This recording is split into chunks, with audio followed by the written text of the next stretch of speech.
6:02 in the Rose City. Time for Dirt and Sprague on Portland Sports Leader 105.1 The Fan and the Fan Sports Network.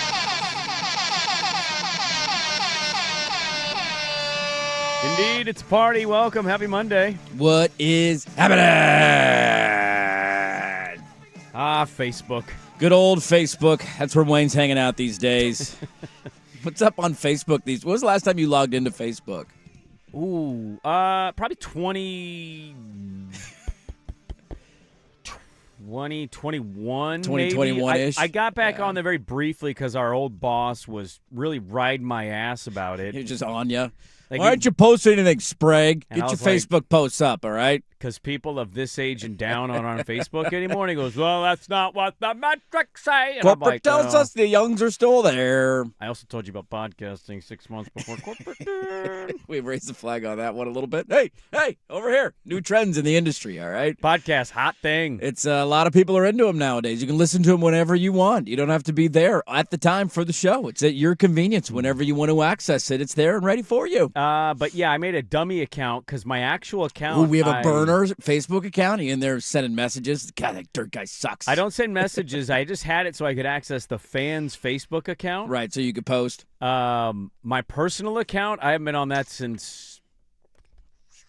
I don't remember. I don't either. It. It's been a long time. I don't even know if I deactivated mine. I think I tried to, and then I deleted the app, and I have not been back. But it's been probably, I want to say somewhere around COVID. I can't remember if it was pre or post COVID, but it's been a hot minute for me since I've been on Facebook. Yeah, last time I was on it, I think I scrolled for all of 10 seconds, and there was a Farmville and then like some conspiracy political thing, and I'm like, yeah, I'm out. This is ridiculous. The latest trend that I've seen on Facebook that every time it pops up, I'm like, how are people this stupid? And then you remember the age demographics of people that will be on Facebook and just not quite aware of maybe modern technological advances. There's been an account, I can't remember if we talked about this on the show.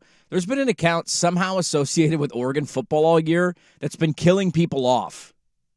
And like very legitimate, real posts saying people associated with, they killed off Jerry Allen. There was a viral post. And it was like, right. We send our thoughts and prayers to our duck in heaven. He had to come out and say something. He had to come out and well, I think he sent out a tweet because he's also not on Facebook. And he was like, even Jerry. Guys, I just want to let you know, I am alive. I'm still here. And it had like thousands of shares and hundreds of comments. And people were screen grabbing it. And it was going to other social media platforms. And I think it's these accounts that just create these AI posts that are obviously not real in order to garner a lot of interactions with people. And they just have been – they killed off a couple of cheerleaders in one post that I saw. Joey had Joey cancer, something, and it was like, no. And then but people see this, and they're like, oh, my God, what a horrific story. And they start sharing it, and they start commenting on it, and they're like, what is happening here? Is there something we can do to criminalize lying in the public square? Like, I'm not saying like, oh, let's like – you got to be able to track down the accounts. That's what you got to be able to do. Regulate the internet? That's not difficult. Oh, IP addresses, done. Hey, it's this kid in an apartment that's just trying to like fake, farm some freaking followers. It's right. Like, oh my God, can we please do something to stop this? You can't be anti-regulation and then also have the position of we should be doing something about this. Get these people off the internet, Is damn that it. regulation or is it just common sense? Yeah, I mean, how far does free speech go, Schultze? It's a very complicated question to open the show on a Monday. Look at you getting all deep. How far does it go? What's free speech? Well, if I shout Are you infringing on people's rights to speak? If I shout bomb on an airplane, then something's going to happen. Can't say bomb on an airplane. If I go and tell people a bunch of lies to their faces, eventually something will happen to that person. You are correct. True. Well, you can lie your whole way, all the way to the top, baby. Keep lying, baby. Well, lie about everything. Suck. So we don't call anybody out then. So that's kind of what I'm saying is there should be something because we're so dumb to call out the liars or to at least publicize them or. It's not free speech like to take you off the internet of a private platform. Twitter can say, hey, you're done. That's not free speech. It's a private corporation. This got intense really quick. I like Sorry, it. Happy but, Monday, like, everybody. Damn. Why are you getting so fired up? I also think there needs to be an not equal amount of blame. blame, but let's go like 60-40 blame for the people who are believing everything they're reading on Facebook. Can they get a little bit of flack here too? Like if you just read something on Facebook and it's from an account that you've never seen before, from a source you've never heard of before, and you believe it as gospel, you deserve some blame here too. Well, I would say like the old meme of our parents and then even some of their parents, like all of those people that gave us crap back in the early days of the internet and video games, they became exactly what they were afraid we would become. Yes, they're online. They They fall can't get for everything. offline. They're addicted to online. Right. It's like their entire being and existence is addiction to whatever online tells them. Did you see this cat turn into a dragon? Yeah. That's a thing now. Right. Did you know you could do that? What? Right. Yeah, they believe anything. I mean, you put anything on there and make it somewhat believable video-wise, make it a little grainy. Well, now with AI too, it's really like the AI stuff that's going to start fooling the olds is really scary. I would say it already has. I mean, that ship has sailed. There's no getting that thing back. Do you ever man. think about like It gets like not even that old to people. There was a segment on WFan where Boomer, there was this AI video where they were like scraping barnacles off of like seals on a dock or something. And Boomer went on WFan on their morning show and was like, "You guys believe what's going on with these seals?" Everybody's like, "What are you talking about?" He's like, "They got these barnacles stuck to them. Everybody's scraping them off."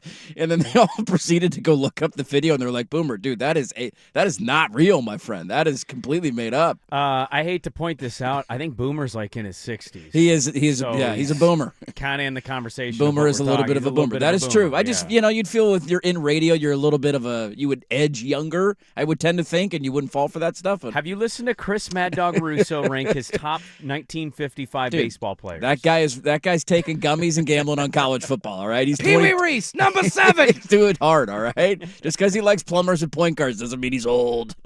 I sometimes think about like what in the next 5 years is social media. Where's it going to go from here? Yeah. Yeah, I don't Like know. what it's going to become. Because I don't think it's going to get any better. I would imagine it gets worse, but yeah. I skew more towards not want to being on it. Yes. But I'm also in a slim minority here. We had that was actually a mail sack question we didn't get to last week that was basically like, how do you get, as a younger person, how do you get your news? Well, they did polls on this, and they are finding that it is now for the first time, like, majority of people are getting Social media. social media as their news. Because you're not watching the network news. You You're don't not want to pay for journalism. You don't Yeah. believe in journalism. You think journalism's out to hate Right. every opinion you've ever had. Right. People aren't buying newspapers anymore. You're not watching cable television. No. Network television. You're not watching that. No, it's not So happening. how would you get your news? You're doing it via social media. Yeah. And then they tell you there's barnacles on the seals and they're scraping them Exactly. off. And now I'm confused, man. What the hell's going on here? That's what I'm afraid of. This is the direction we're going. But yeah, it was weird to read it and then think about like, how do I get my news? Because I think the majority of my news I do get via social media. Well, here's the funny thing. So I think like, I'm one of those youngs. you talk about news. We had somebody this weekend tell us at a hangout that they were worried about the future of kids, and we were like, "Well, what do you mean?" They're like, "Well, they're identifying as trees now." Meow. And I'm we a cat. literally were all like, "What?" And they were like, "Yeah, How do you identify as a tree? they're identifying as trees and leaves now." And I'm like, "I don't think that's a thing." And they were like, "No, it is. I saw it." We're like, "Where?" Where did you see that? And the funny thing with these people is when they say these things, What's out there? People are talking about it. yeah, they're like, the people. And they can never They. clearly define Who's either they? somebody they know or an absolute well-trusted source. It's just, I scrolled, my algorithm's weird, Sure. and it says kids are identifying as trees now, so I believe it. That's what that is, and they don't want to just say, maybe I got fooled by the internet. Nobody wants to say that. No. They have to double down and Yes. say, well, I saw it, the place. The people are talking about it. The videos are out there. And like the There's majority one kid of in a us- play that's playing a tree Just up on laugh. stage. Like, what's he doing up there, That's man? literally how the Tide Pod Challenge started. It wasn't actually a problem. Basically, there was a kid that put up a video as a joke, and then a news station somewhere ran with it, and then everybody thought, oh my God, kids are eating Tide Pods because of one kid that knowingly like, dude, this is so stupid. People Yeah. would never believe The this. problem with your comp even there is no one example of a kid identifying as a tree. It's not out there. And then they pivoted to, well, what about cat? And I went, well, that's called furry. Yeah. That's been around for a long time. Dude, we were at the park and there was a bunch of furries that kind of rolled up like a street gang on the basketball courts, and it was one of the weirdest things I've Your ever seen. park is a furry meetup. Dude, there's furries everywhere. Furries probably a little too aggressive. They just had, it was mostly like maybe one tail and some cat ears. But I think kind they're identifying as furries. You know the even though kind of they're crowd wearing I'm that. talking about. Yeah. Like there was boots involved, and I'm just like, I don't really know what direction any of these people are going. And they started playing basketball, and it felt like I was in a scene of the Chappelle Show. Like it was Prince showing up, game blouses, because they all had decent game, and they were playing some like 3-on-3 in boots and, and squirrel tails and ears. And I'm looking over out of the corner of my eye, like, hey, well, all right, I guess they got a little game. I'm not going to kick them off the court. So I think to get back to the original point, though, is I just don't know where it goes if nobody ever admits that they got fooled by the internet. Well, we can't acknowledge that we're wrong, Brandon Sprague. We can't do that. Also, if your kid's going to be something, tree's not that bad. Yeah, that's true, actually. Like, if Teddy wants to stand still for like 30 minutes. What, he just wants to be watered and be in the sunlight? That's all he's about? You just want to stand there and not do anything? I can't get that kid to sit still for 45 seconds. You're telling me he's going to stand still and pretend to be a tree for an hour? Does he stop talking? Be my guest, dude. I don't get constant questions. You want to just go stand over there and be a tree? I mean, I'd much rather be a tree than a dog or a cat. I want him walking around licking his paws and meowing around the house, drinking out of a saucer bowl. Yeah, that would be a bit of a problem, though. Give me tree, man. I'll take tree any day of the week, buddy. that's You go ahead. fine. You grow your branches out, buddy. God, when you corner these people, too, they get so uncomfortably Oh, awkward yeah. of like, oh, you know, and there's like 6 of us. We're like, this isn't It's real. not a real thing, man. It's Not a because thing. they don't retrospectively look at themselves and be like, hold on a second. Like, this real? Yeah, like what is the purpose of this? In fact, Well, you want to shame anonymous accounts of the internet. I would argue we should be shaming people in real life to our faces when they echo. This goes back to my Absolute point. fake You stuff. deserve 40% of the blame. Yeah. I think There's it's fake more- stuff out there, but you're believing it. 40's a bit You're eating low. you're eating the slop. It should be 55, 45. You're spoon feeding yourself tree information, man. You're an adult. yeah, for Just me, look it up. it's not a free speech thing. It's a stupidity thing. It's like, yeah, I'm not trying to police people, but just don't be stupid. And people are so dumb that we've got to put out disclaimers to keep the dumb people from realizing. Like, it's just so. Well, we are the dumb jump the people. shark. You know that, right? We're pretty dumb. We're pretty dumb. We're pretty Well, dumb. we're dumb enough to know that we're not the smartest. Like, I don't know. Like, it's like, what is that like? Oh, you're we're smart enough to know that we're dumb. understand that Yeah. you're not the smartest person, but That's you're it. too That was dumb. it. I think that's what Yeah, we're thinking. my That's bad. what we're looking That for. was it, yeah. I think we hit it on the head. I there. think we nailed it. Yeah. that was a hot and bothered opening segment right Look, there. it's 5:12 a.m., not 6:12 a.m. No, it is Exactly. not. Yeah. Hey, my clock so still says 5:14. We're still so operating F an this. hour behind. Welcome to my 5 a.m. thoughts. Why do Orbit didn't automatically adjust the time? No, it's our. We're not hooked No, up to the our computer. digital- Oh, our no, digital weird, clock. yeah, Okay. Like, can't digitally I was going to say, I thought that stuff automatically switches over. I didn't have any issues with it this year, to be honest with My you. alarm clock didn't switch over. Really? Yeah. Now, you do like the old school manual alarm clock? Yeah, but it's not old. Oh, okay. We got it like 2-3 years ago. How does it not automatically switch? How Doesn't do we have not a have that solar thing. technology? Maybe it's it done doesn't. by I didn't satellite. set it. I don't know. If it doesn't have a satellite thing in it, like a receiver, then yeah. yeah. That's weird. Yeah, we woke up yesterday and it was like 8:45, and it was like, whoa.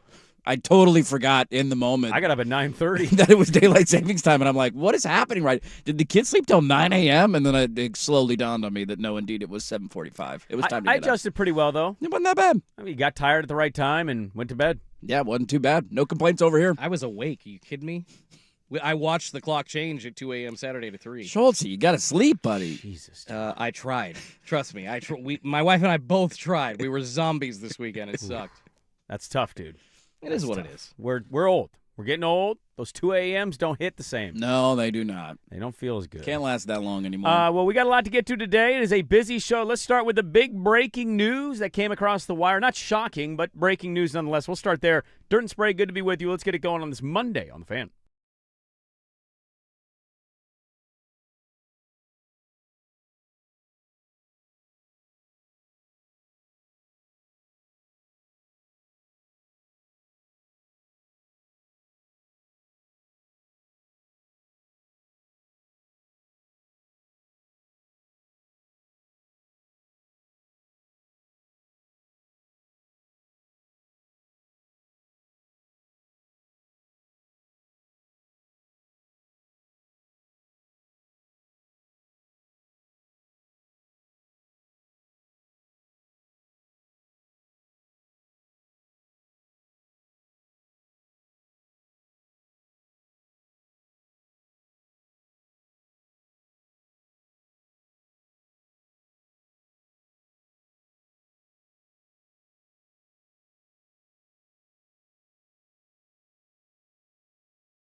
a.m. All right, welcome back in. Busy little weekend, and we got some Monday breaking news for you. Not that it's like, something we weren't expecting, but it came across the wire nonetheless. The Dolphins are going to release Tua Tagovailoa after the start of the new league year in a move that will leave Miami with an NFL record $99 million in dead money against the cap. They made a statement on Monday, and Adam Schefter had the scoop. He will be designated post-June 1, allowing the Dolphins to split the dead money over 2 years. The post-1 June designation will leave the Dolphins with a $67.4 million dead hit against the cap in 2026, followed by $31.8 million in 2027. The move ends Tua's 6 seasons in Miami, only 1 year into the franchise record extension he signed in 2024. Should we go dig up some old Emmanuel Acho takes for this segment today? Should we play some of that fun audio? You just don't get it, man. Tua's on the next level. He's always been him. Now the Miami Dolphins have 99 million problems, and Tua is all of them, although they're going to tank and be pretty bad the next 2 years. And Denver has shown you that you can get through this pretty quickly while eating a lot of dead money. They had to do it with Russell Wilson, and they made the playoffs in each of the first 2 years afterwards. So maybe they've hired the right coach, and they find a quarterback, and it clicks for them, and they win sooner than we all give them credit for. This is one of the most, this one and Kyler Murray were the two most obvious moves. We all knew were going to happen. You're not going to find a trade partner to take on any part of that contract, and so you're either rolling these guys out again, which neither organization was going to be willing to do, or you're just taking one to the chin 99 million times over the next 2 years and saying we got to cut our losses. And that's got to be a hard reality as a player, realizing a team would rather eat $99 million in dead money. And I think he's getting like $60 million in cash out of this deal too, because it's not just the cap hit. Obviously, he's still receiving a good chunk of that contract. And they would rather pay you that than have you be a part of their franchise next year. Yeah, I mean, but it's clearly run its course. Yes. His coach is gone. His star wide receiver is gone. I mean, he got benched last year for Quinn Ewers. Right. They were on – this was a divorce that we had seen for months. But it's still kind of crazy to see how quickly all of it crumbled, is it not? Yeah. From when they dropped 70 points on those year one Sean Payton Denver Broncos. They did, yeah. To where it is now. He just signed the extension in 2024. It's not to me that we would be shocked that Tua doesn't end up being the lifetime franchise quarterback. It's just more how quickly it can all unfold. Like the minute you think a team, like, oh, look at this team. Here they are. Here they come. Boom. A year and a half later, dude, it's all over. And that's the thing about the NFL. And you've highlighted this with a few teams through the last, I'd say, 2 seasons of be careful assuming. Like the Bears are going to be this next year. The Patriots are going to do this. Will be this Broncos fans are doing it. The Broncos will be back. Like all of those teams, be wary of assuming you will be at the top of the league and you're going to be the team ascending to a championship. It doesn't work that way. Largely the league tells us it's over, but it still catches you off guard. Despite knowing that, it'll still catch you off guard to see how quickly it's over. Not that you don't win a title, but to say, hey, Miami's going to be the talk of the league. We're going to talk McDaniel. Hey, do you need a red-ass coach? I don't know, man. This guy's kind of fun. Hey, Tyreek Hill, and that offense is crazy good. Look at Tua. Is Tua better than Herbert? And then a year and a half later, here's all the money. Piss off. We're done. $100 million in dead cap. We don't want you to play anymore. We want nothing to do with you. It's such a good reminder, I think, for fans of quarterbacks, and it's what sets the truly elite ones apart in that they can consistently be at the top of the level. And, some years you win multiple playoff games, some years you don't win a playoff game. But the guys who can set themselves apart doing it year in and year out without this fall off is what makes them the elite quarterbacks of the NFL. Now, we can all, debate and rank who's number 1, who's number 4, who's number 3, and all that kind of stuff. But Tua had his 2 years where you thought he has ascended into one of the upper echelon quarterbacks in the NFL. When McDaniel got there, to your point, it was 25 touchdowns, 8 picks, 29 touchdowns, 14 picks. He missed the playoff game in the second year, I believe, or maybe that was his first year, missed the playoff game. Yeah. Second year, they go to Kansas City. They don't win one. And then the injuries pile up. 2 years later, you look at it, he's thrown 39 touchdowns and 22 interceptions, and he got benched for Quinn Ewers. And so it can fade rapidly for any of these guys. And I think Houston is learning this the hard way. They thought C.J. Stroud was going to be a top – C.J. Stroud claimed himself he was a top 5 quarterback after his rookie year, and now he's borderline the next Tua. He might be getting cut next season if he doesn't have a good year. And so all of this reality can slap you in the face. The unfortunate part for Tua – is just with the injuries that piled up, I don't know how much of a fighting chance he had. This guy went through some of the most devastating concussions we've seen over the last 5 years in the league. The concussion back to claw back. hands, Yeah. and dude, it was scary From stuff. Bills to Bengals Thursday night Yes. game was all time. I was with a Dolphin fan the night that he had the claw hand against the Bengals, and it was like, oh my God. holy crap. Yeah. It was so awkward to watch that happen live. And the week before, to your point, he slammed his head on the turf, and they're like, nah, he's fine. They And said they're it was a back injury. what? We watched him stumble. Hello, we have eyeballs. We've seen this. The guy can't stand up. And so, I mean, you could go try and sign him on the cheap. It's not going to cost you anything to go sign him as a free agent, but that would be in the back of my mind of can you rely on somebody who is one hit away from never playing a down in the NFL again? Can I give you I'll give you a take on Tua? Yeah, fire away, Bob. Because Tua might be one of these guys we talk about of hey, yeah, that's right. He was good once upon a time. It's not shocking that he has this run with fill in the blank. Right. I don't know if a team is going to sign Tua to be the next starter. There's not a lot of those available, and all the noise, I think Stefanski learned this in Cleveland. I don't want to deal with a small, injured quarterback. So I'd be a little surprised if Atlanta did it, but, maybe they will. Arizona has a lot of ties to either Jimmy G or maybe Malik Willis. Yeah. A lot of these teams seem to have other ideas. You have option 1, option 2, and option 3. I'm going to give you what I think is a good option. I think Tua, not that he hasn't accomplished more, I wonder if Tua should go the Mac Jones route. And the place I would look to if I was Tua, right, you have to kind of calibrate your career. You got to rethink this. I just kind of wonder, what's the one area of football that Tua struggles in the most? Cold weather. Now, why is that? Because he's never in it. He's in Hawaii, he's in Alabama, he's in Florida, right? He's not in real NFL cold weather very often. Doesn't have a strong arm either. That hurts. There's a team in the NFC North that's going to lose their backup to one team, and I just wonder if that team should look to bring him in, knowing he won't start, but if you need him for a couple games, which seemingly they've needed, that's a pretty good spot to be in, and that would be the Green Bay Packers. You get to go be behind Jordan Love. Jordan Love seemingly misses 1, 2, 3 games It's hurt every year, seemingly, yeah. So you get a moment, and then you also just get to be in cold weather, and maybe you get a little acclimated to it, and you're not as, foreign to it. I know your off-season home and all that's still going to be a nice environment, but I just kind of think, what sets you up better? And one area of concern with Tua is, if it's going to be below 35 degrees, you don't want him at quarterback. And I just could you get a little used to it? Yeah. I look at situations like that for him of go be with a smart coach, go be behind a really good quarterback, and just maybe sit for a year, and then you become one of those hey, he was good once upon a time. Malik Willis ended up being pretty good. I just wonder if a situation like that is better than just fighting tooth and nail to go be a starter at fill-in-the-blank mediocre to bad team. Which doesn't give you a lot of support around you, and then you're not going to do much, and then you flame out in that spot, and then Jets your career's call you over. or the Packers Dude, call you? Would you rather be a backup of the Packers? Significantly would rather. He's getting paid either way.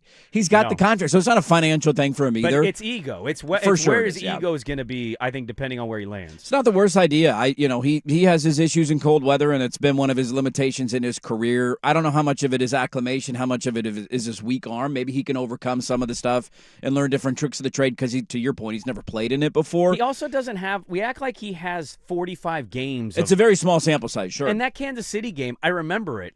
By the way, he wasn't the only one cold in that game. No, and Kansas City won the Super Bowl that year, if I'm not wrong. Yeah, that was kind of an ugly football game. And they were good defensively, 20. and they were that defense carried them to a Super Bowl. The other one that popped into my head, because we've seen guys do this. Now, the unique thing about Tua is sometimes with these flamed-out quarterbacks, there is that thought of they've never really been taught the position the proper way. You haven't been around a smart offensive coach.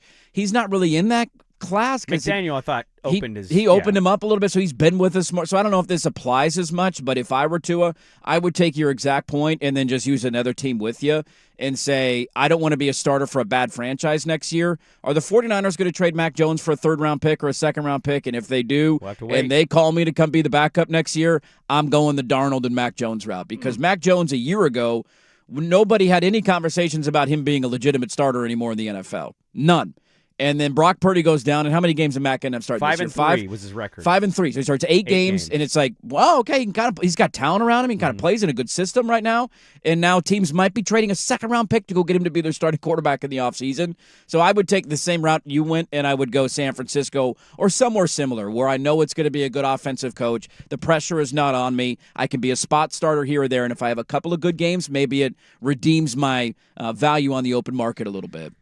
Do you think we see him as a starter next year, or do you think he's going to go backup route? And then do you think it's a situation that in 2 seasons he becomes the new trendy, hey, he's the backup? I don't think he'll be there because the injury concerns and the height, like that kind of stuff, he's not going to outgrow.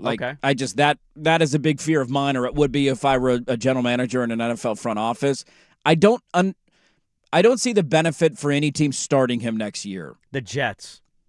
The Jets don't have anything, dude, and nobody wants to go to the Jets. And maybe that is the spot, and maybe to your point, the ego is the biggest thing for him, and I'm still a starter, and I'm going to go, like, you're going to suck. They're going to suck. You're never going to get another chance to start again. Is it not the most obvious? Aaron Glenn's going to get fired there next year. Yes. Woody Johnson's going to be doing this again. They're going to have a top 3 pick again. Like, the funniest scenario that could happen for the Jets if they fired Aaron Glenn and they sucked again would just be for the collective football group to say, no. Nobody's taking that job. We're done. Nobody's coaching it. Yeah, you be your own coach. You go down there, Woody. You and your Johnson fame. You go call those plays. He's like stealthily in the running for worst sports owner in all of sports, not just the NFL. Yep. How many other teams around the league though still need a starter? That's the hard part right now. Like there's places. Arizona. Yeah, but Brissett's there, so they're going to. It sounds like they're sniffing around Malik Willis. Sure, I'm just saying if they don't get Malik Willis, how does Tua to Arizona make sense? I think that's hard. Like, is Tua better than Jacoby Brissett right now? Is there any difference there for you? Because there's not for me. So if I already have Brissett, I think that's the hard thing. Is like it ended so poorly in Miami that like it's easy to say no now, but like if they're on their game, Tua's better than Brissett. Yeah. Can he get back to being on his game? That's a big question about Tua.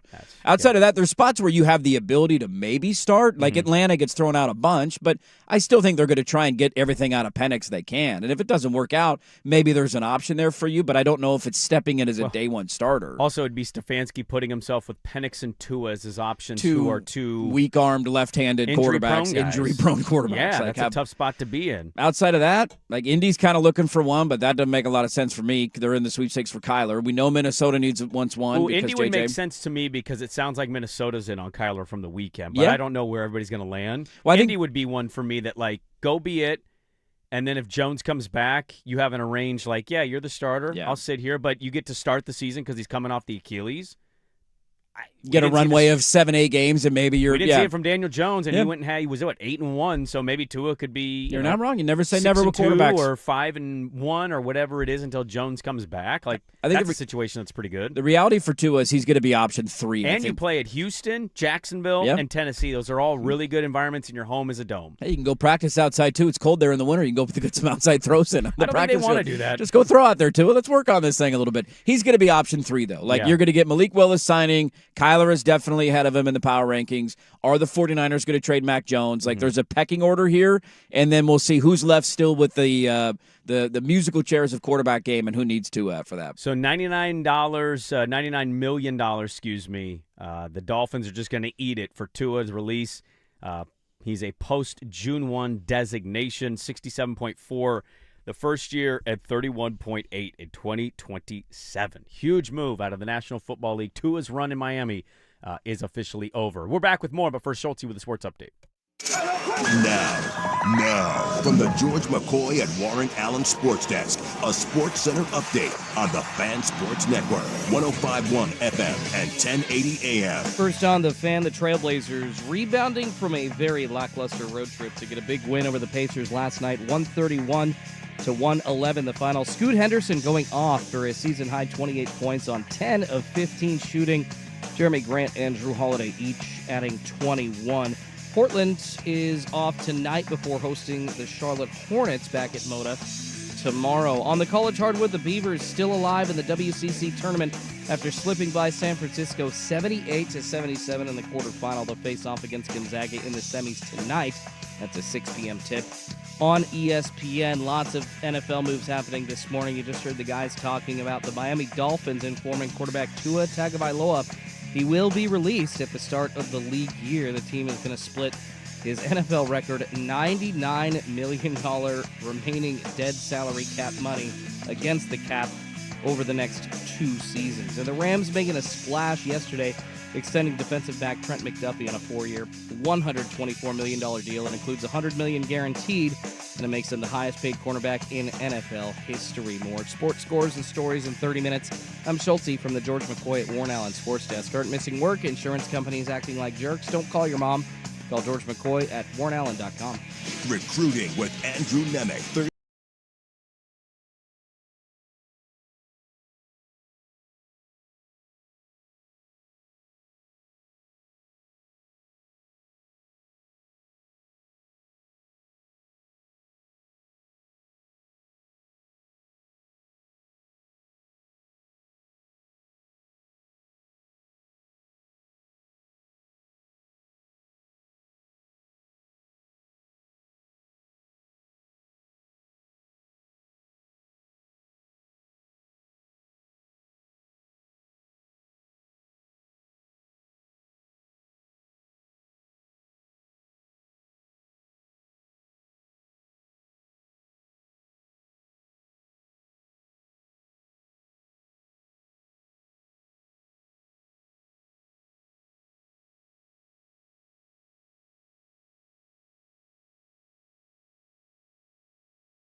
All right, welcome back in.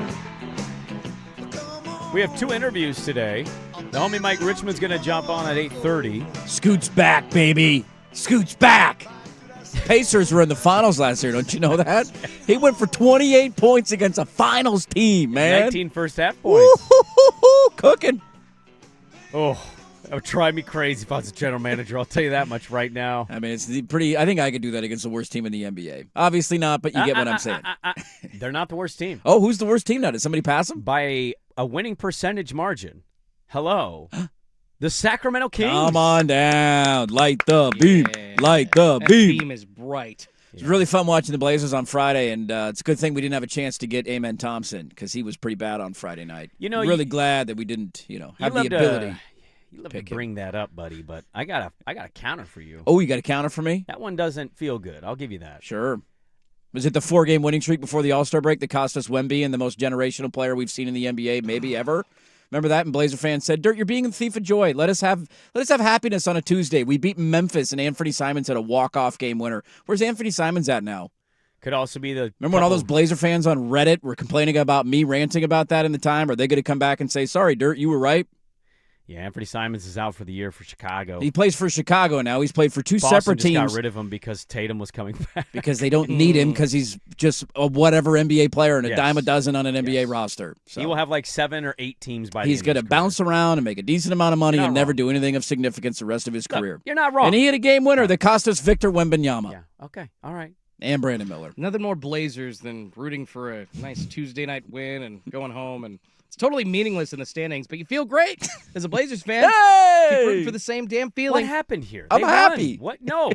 Why are you bringing everything back up every time? I have to, dude. Every I have time. To. I have I was to. going to give you something to make you feel better about it. Oh, okay. I'm all ears. So we took Scoot. They took Ahmed Thompson. Yeah. Ahmed Thompson's been pretty good. Pretty good. Yeah. Should Houston feel worse, though, that they took Reed Shepard instead of Stephon Castle?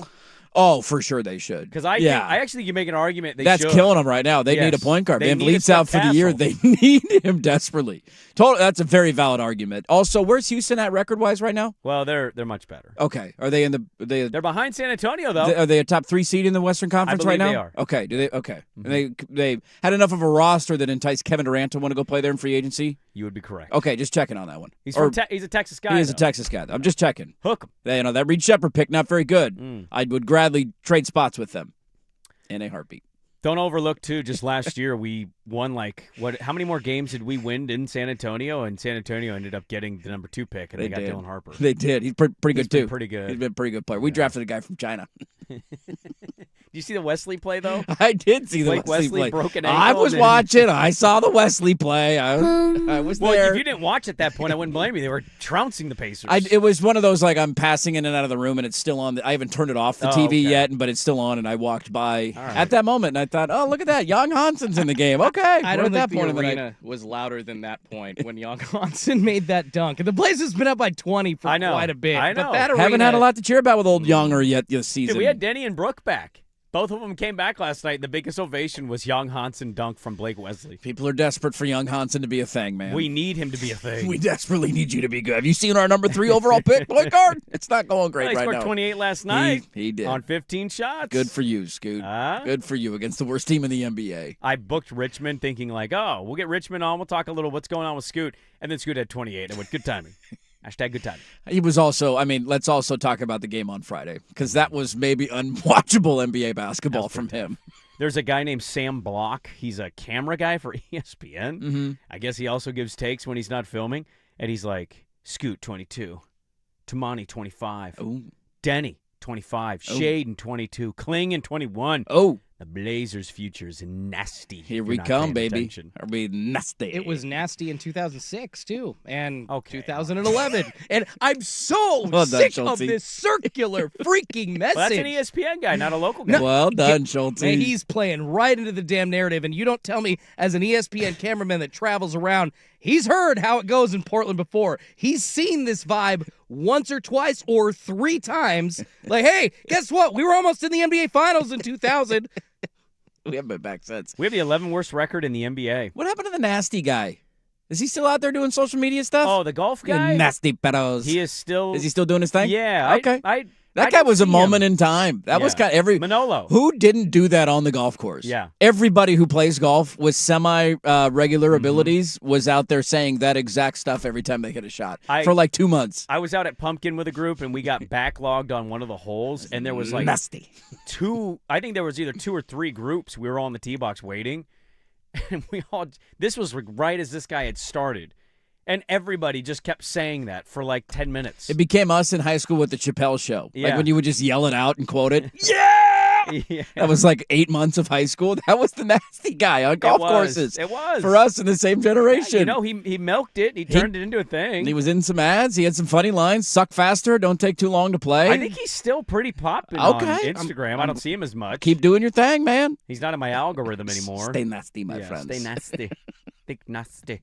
You nasty. I'm pretty sure that accent's fake too, by the way. Yeah, it I sounds found him a about couple videos where I'm like, sounds about right. When you have one, it's kind of like the Hawk Tua girl. Like you got a line, you have your moment, and then after a while, it's kind of the same thing over and over again. Right, like you're going to run your course pretty quickly. Well, he had a video. I remember I went to the account at the minute he had blown up because I'm like, who is this guy? He's all over my algorithm. Yeah, everybody keeps putting him up. And I found one of his first videos, and he was just like, hey, I'm here with you today. I'm going to show you how to do some chips.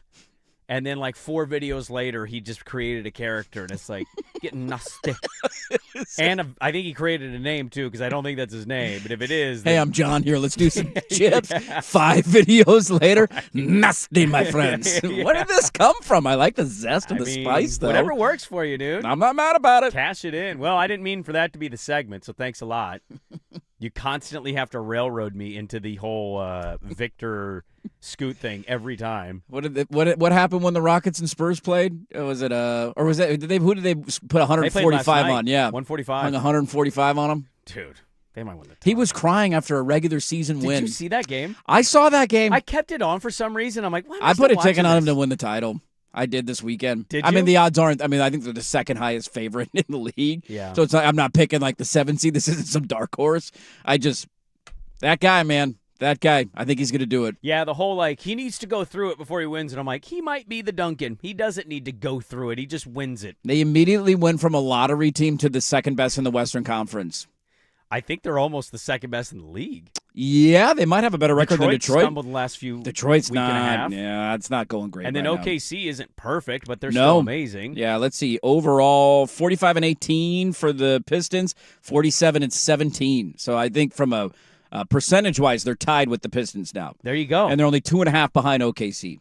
They might end up getting home court advantage in the playoffs. Unbelievable. Might have to go through San Antonio. That roster, man. They're going to be another 15-year dynasty, so that's cool. They had a ball movement play where I'm like, how are you guys old enough to know to keep moving the ball like that? And they got a wide-open Keldon Johnson 3 yesterday, and I'm like, damn, dude, that was good basketball. Can we get one of these guys in the Eastern Conference?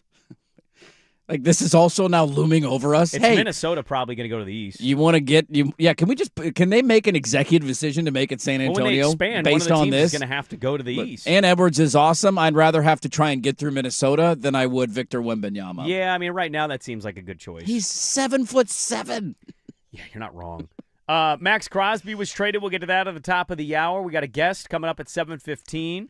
Cordell Woodland's going to join us from 105.7 The Fan in Baltimore. He's going to join us at 7:15. But coming up next, one bit of news from one legend and a major contract. We'll get to that coming up next during Sprague 105.1 The Fan. The Firm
AM. Well, we had a massive NFL trade this weekend. We'll get to that at the top of the hour. We got a local team still putting up a fight despite firing their coach. Rumor mill stuff coming about the future of that. We'll get to that today. But before we get to the second hour of the program, did you see the report that Travis Kelce is going to make his 14th season official? He is going to come back, but there's no guarantee of which team it'll be for. To which I'd say maybe he weirdly signs with the Jets for a season because they give him the biggest bag to get butts in seats. I doubt it. The NFL has to make a rule that he has to play his final season with the Chiefs. Where's Taylor Swift from? Isn't she a Nashville person? Is she from? I don't know if she grew. I know she came up in Nashville. I didn't know if she was from I Nashville. Her main house was like on the East Coast right now, though. Like, well, I know. I mean, yeah, I think she lives out there. She's based out of there. So maybe that is the New answer England? here. West Reading, Pennsylvania. She was ooh. born there. I don't know if she grew up there. Go be an Eagle. I mean, his brother was an Eagle. I mean, he's not going anywhere else. He will play in Steeler. He will play in Kansas Are City. you sure he's not hankering to go to Cleveland? Come on. Yeah. This is a stupid. Go sign. He is from Ohio. That's the neighborhood he's from. Him and his bro. Cleveland's actually yeah. That's why I brought it up. Why 'cause he would is you from do Ohio. that? Why? Because Also, for the big, what does he need money for? He's married to a billionaire.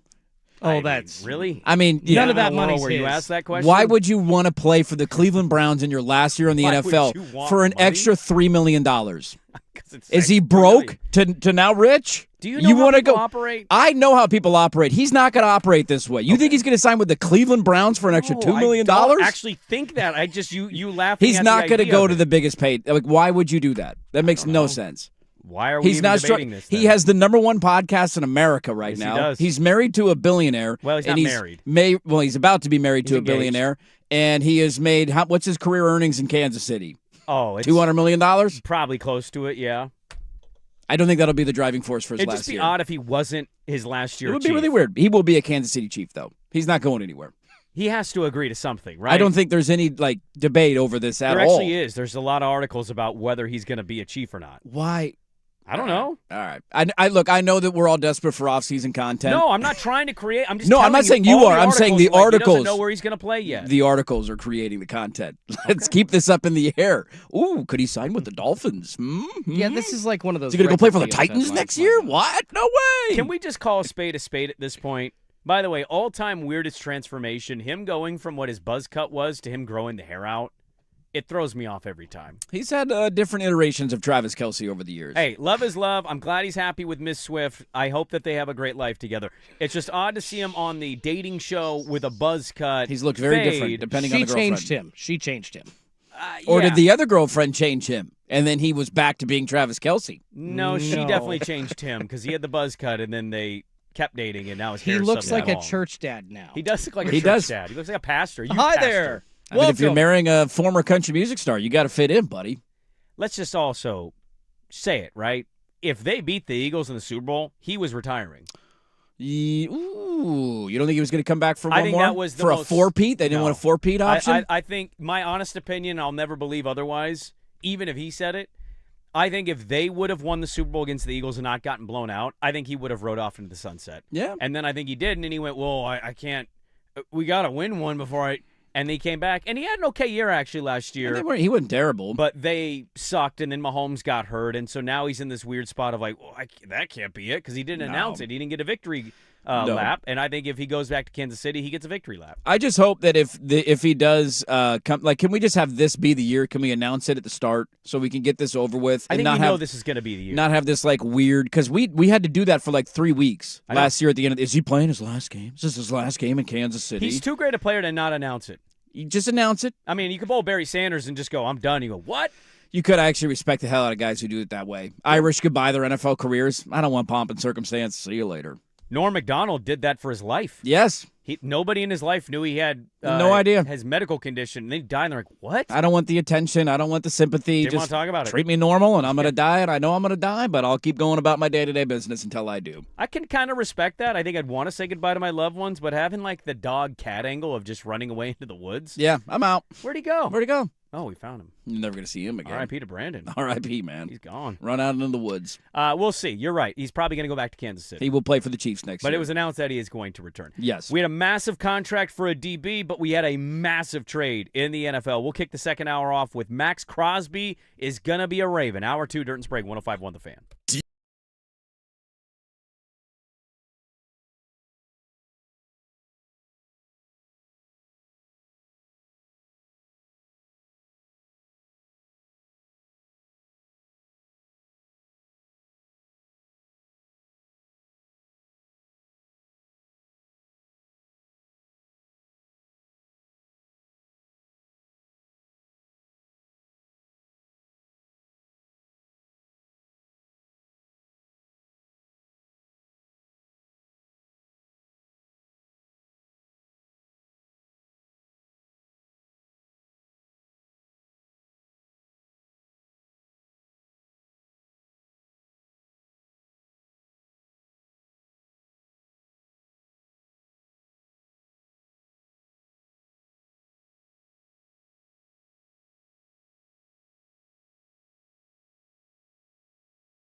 On the Fan Sports Network, 105.1 FM and 1080 AM. First on the Fan, the Blazers getting a big win, a nice get-right win against the Pacers last night back at Moda, 131-111. The final, Scoot Henderson going off for a season-high 28. They're off tonight before hosting the Hornets tomorrow. Lots of NFL moves happening. The Dolphins getting rid of Tua Tagovailoa, informing him he will be released at the start of the league year. They're going to split his $99 million remaining salary over the cap the next 2 seasons. And the Dolphins also trading Minkah Fitzpatrick to the Jets in exchange for a 7th-rounder. More sports scores and stories in 30 minutes. I'm Schultze from the George McCoy at Warren Allen Sports Desk. Heard missing work? Insurance companies acting like jerks? Don't call your mom. Call George McCoy at warrenallen.com. Your home for Seahawks football. The Fan Sports Network, 105.1 FM and 1080 AM.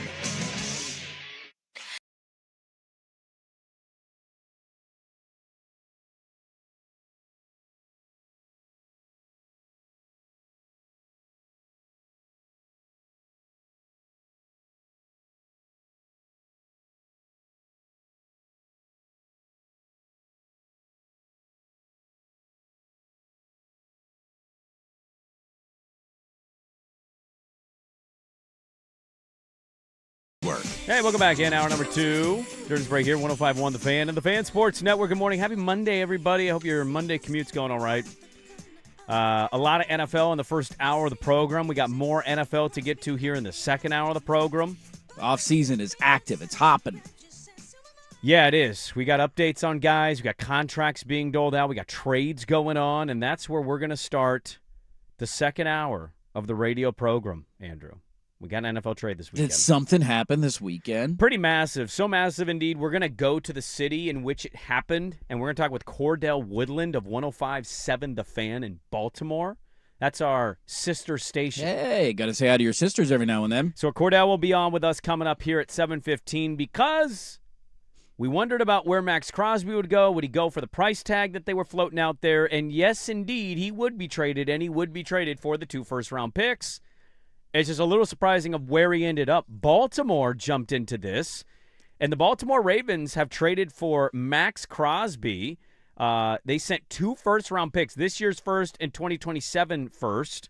And so Max Crosby, since he entered the league in 2019 as a 4th-round pick, mind you, Crosby leads all defensive linemen in tackles for loss, is 2nd in quarterback pressures and hits, and 5th in sacks.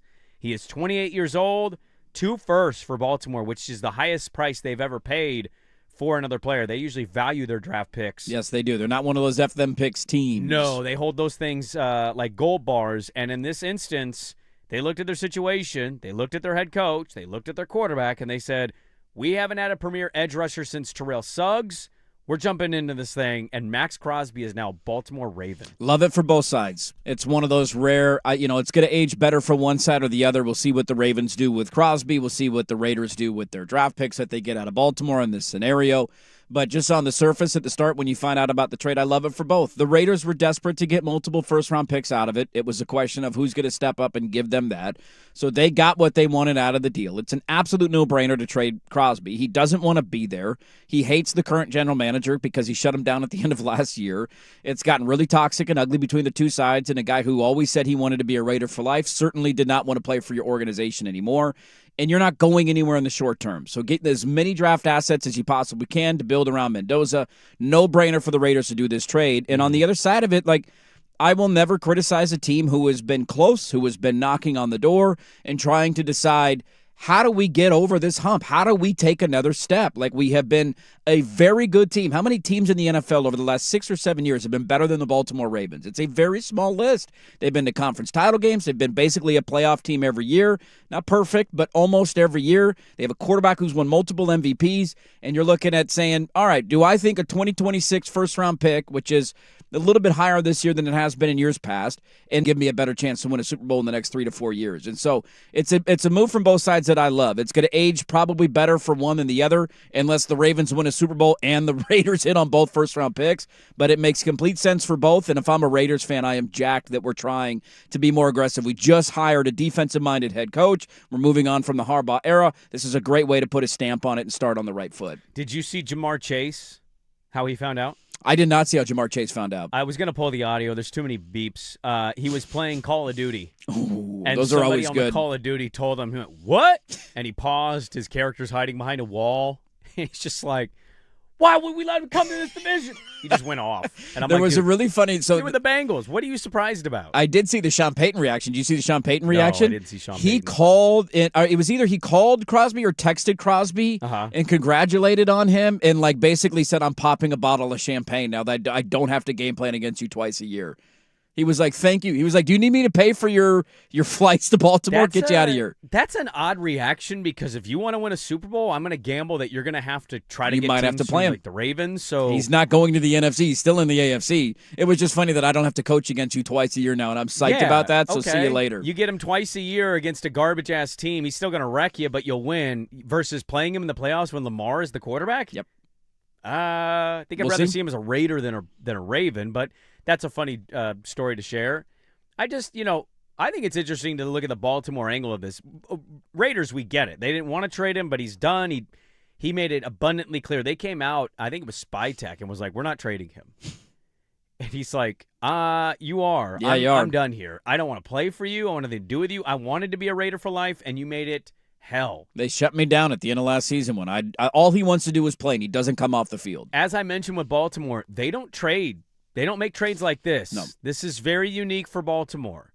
So 2 firsts, while it seems like it's a pretty steep price to pay, you're getting debatably the best edge rusher in the National Football League, and anybody can debate you with that. They might say Myles Garrett, and that's certainly worth saying because he just broke the sack record. Mm-hmm. But this is a guy that puts genuine fear in coaches and players alike. Yes. And Baltimore, to my point, has not had one of these.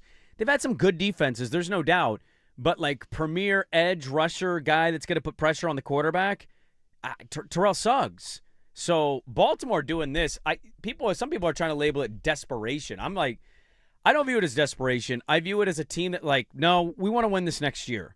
That's what that move tells me. And I don't know if Lamar will stay healthy, how the offense is going to be for Baltimore because Monken is gone. Yep. And I know Minter is his first year time being a coach, but you'd imagine his defense is going to be better. Like, this is a move that if I'm a Baltimore Raven fan, I'm jacked about. Are you kidding me? I love to see a team that wants to win, willing to say, oh, no, we're going all in here. People gave the Bills a lot of crap for the trade that they made with Chicago last weekend, and I understand it. They paid a pretty steep price for DJ Moore, and where DJ Moore ranks as a receiver, we can debate. But DJ Moore is undoubtedly a guy that, in that Brandon Cooks catch situation, I'm going to gamble that he's more likely to come down with it, even though we argue that Brandon Cooks caught that football. Which, by the way, debatable to me. Right. A debatable thing that ended up being an interception and the thing that turned the whole Denver-Buffalo game. So I love teams that are aggressive and know that they can win the whole enchilada next year. You don't know how many years your quarterback you're going to get. Why not? Let's go all in. We got a defensive-minded coach. We got to revamp the defense anyway. Let's have one of the best edge rushers in the entire National Football League. You got a 3-year window to try and win a Super Bowl. That's how long I think it's open. He's 28 years old. He's not falling off anytime soon.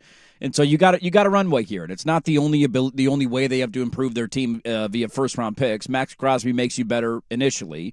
You still got money to spend in free agency. There's still other moves that you can make, and so you're not done yet. And I think when you look at Baltimore, I know a lot of the blame has gone on Lamar for the playoff shortcomings, even though Mark Andrews drops a 2-point conversion. That's not really his fault. He certainly hasn't been perfect. Zay Flowers fumbles into the end zone or on the 1-yard line in the AFC title game. Like, Lamar hasn't certainly been perfect, but when I look at Baltimore, you know, mainly the last 2 years, what's held them back, what's been the lesser side of the ball. We talked about this with their coaching search. It's been their defense. Their defense has been the problem more so. Lamar's got to stay healthy, and that's obviously a big thing. If he gets banged up again next year, Max Crosby's not going to make that much of a difference. This is the gamble that he has one of those years where he stays healthy. And now, oh, by the way, you have one of the best defensive lines in the NFL. And so they needed to improve that side of the ball. They went and hired one of the best defensive minds as their next head coach, following the blueprint of it. Hey, it worked for Seattle. Let's go get the Baltimore defensive coordinator or the under Harbaugh defensive coordinator, and Minter was obviously there. He worked with Jim with the Chargers. So they've gone that same route, and now you've added a massive weapon on your defensive line. There is only one certainty that I have about all this, other than I love the trade for both sides. Raiders make sense. Ravens love being aggressive.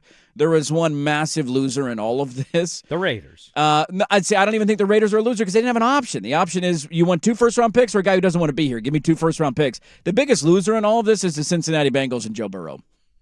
Because he now has to go against where would we rate T.J. Watt, Myles Garrett, and Max Crosby as dominant edge rushers in the NFL? Maybe the 3 best. Maybe the 3 best, right? At least 3 of the top 5 in the NFL. Yeah. What division do they all play in? Trey Hendrickson better not sign with any of those teams. If he signs with an AFC North team, it's only going to get worse. Like, he's got him. That was the only thought I had this weekend after, like, hey, look, I love the trade for both sides. Get it. And I'm just thinking, like, oh, no. Cincinnati's still bad offensive line. Joe Burrow's still under constant siege. Can't stay healthy. You know they're not going to spend any money to improve up front because all their money's tied up in 2 wide receivers and a quarterback. And have fun with this. The best thing that's happened to Joe Burrow in a calendar year is that he was linked to Jessica Alba this weekend. Yeah, that's a good thing. And they had at least he's a winner right now. Was like, no. And he's like, damn it. You couldn't let that live for like a week. Are you sure? You don't want to be linked to me? And then she dumped a bunch of photos with her boyfriend in Mexico. No, it's not Joe Burrow. Come on. But yeah, I mean, you certainly could look at it from that angle. I look at it from the AFC playoff picture standpoint. Yes. I have no idea what Pittsburgh's going to be next year, if this is going to be a little bit of a reset. Look, you said tanking on the Dolphins earlier, and I almost interrupted you. I think Patrick said this last week. teams don't tank, because he was like, Minnesota should just tank for a year. And I'm like, that's not how that works. The league never tanks. Minnesota has way too much talent to tank. Well, Miami tried, and then they fired their coach, and then he filed a lawsuit against them. Yeah, right. They tried to. But, and the coach was like, no, I'm not going to lose when they games. try to, the coaches don't want to do it. Remember Houston with Lovie Smith? They like, hey, lose these games, you're fired. He's like, nah, here's my final middle finger to you. I'm winning this game. Teams win meaningless games at the end of the year all the time. So, I don't know what Pittsburgh's going to be. We'll see what New England's second year, all the expectations now. Schedule's going to get a little tougher. We'll see what that is. Kansas City's in this, shuffling of we're going youth, but we still have some vets, and we got Mahomes. He'll come back from his injury eventually. Mm-hmm. You go through the laundry list of AFC teams. Denver, obviously. We'll see what the Chargers, if they can stay healthy. I mean, this puts Baltimore in any conversation of any team in the AFC. They were already in it for me. I'm not overreacting to 1 year. They were in the AFC. I mean, that's totally fine. But that move, if he's going to play, there's not a team you make an argument higher than them. No. You can make an argument for other teams. Sure. But that doesn't make them better than them. No doubt about it. I should say, too, with the tanking thing, it's not about purposefully losing games. It's about putting a roster out there that you know will lose games. It feels like Miami is stealthily doing this. If Quinn Ewers is your starting quarterback next year, you're tanking. Now, you're not going to purposely lose games, but, you're actively just what are we doing here? Well, and he hired Jeff Halfley. I think he hired Jeff Halfley knowing Halfley's going to do That's not what he wants to do. hey, third down, go throw an interception and lose the game on purpose. We put such a bad roster out there. It's what you do in the NBA. You're not purposely turning the ball over in the fourth quarter. I haven't heard of 80% of these guys, and that's your starting lineup. So that's how it works in the NFL. Yeah, you got to look at Baltimore as a team that, they were in the divisional round of the playoffs 2 years ago. And if their tight end catches a 2-point conversion, they beat Buffalo and they go to back-to-back AFC championship games. Now, that's how close they were. Buffalo or gone to overtime against Buffalo? Good point. It might have gone to overtime. I think it was for overtime. Okay, so but then still you have a chance to win the game if you catch that 2-point conversion, and you were that close to being in 2 straight AFC title games. Right. And the one before you lost 17-14. We all act like there's this Grand Canyon that you can't over. Don't fumble on the 1-yard line and maybe you win that game. Yes. That's up. Maybe run the football a little bit more. Maybe you beat Kansas City. They lost 17-14. So they've been close. They've been knocking on the door a long time. I just, as a fan of other teams and other sports, when you look at somebody or an organization that has been that close, I love when you do this. I love when you say, you know what we're doing is clearly good, but it's not good enough. It hasn't been good enough to win it. How do we take the next step? Max Crosby, maybe that is the final nail in the coffin for the rest of the AFC. We go to Baltimore coming up next and talk with Cordell Woodland of 105.7 The Fan in Baltimore to get their thoughts over there as Max Crosby is a Raven. We'll talk to Cordell Woodland next on 105.1 The Fan.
Baltimore goes big game hunting, trading 2 firsts this year's and next year's to the Vegas Raiders. So Max Crosby now the edge rusher for Lamar Jackson and Jesse Minter.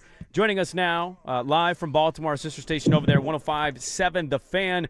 Cordell Woodland hopping on now. You can find him on Twitter, social media. Give him a follow. Also host of The Fresh Take. Good morning, Cordell. Thank you so much for hopping on with us. We appreciate it. Just your initial reaction. How shocked or surprised were you that Baltimore was the team to jump into the Max Crosby sweepstakes?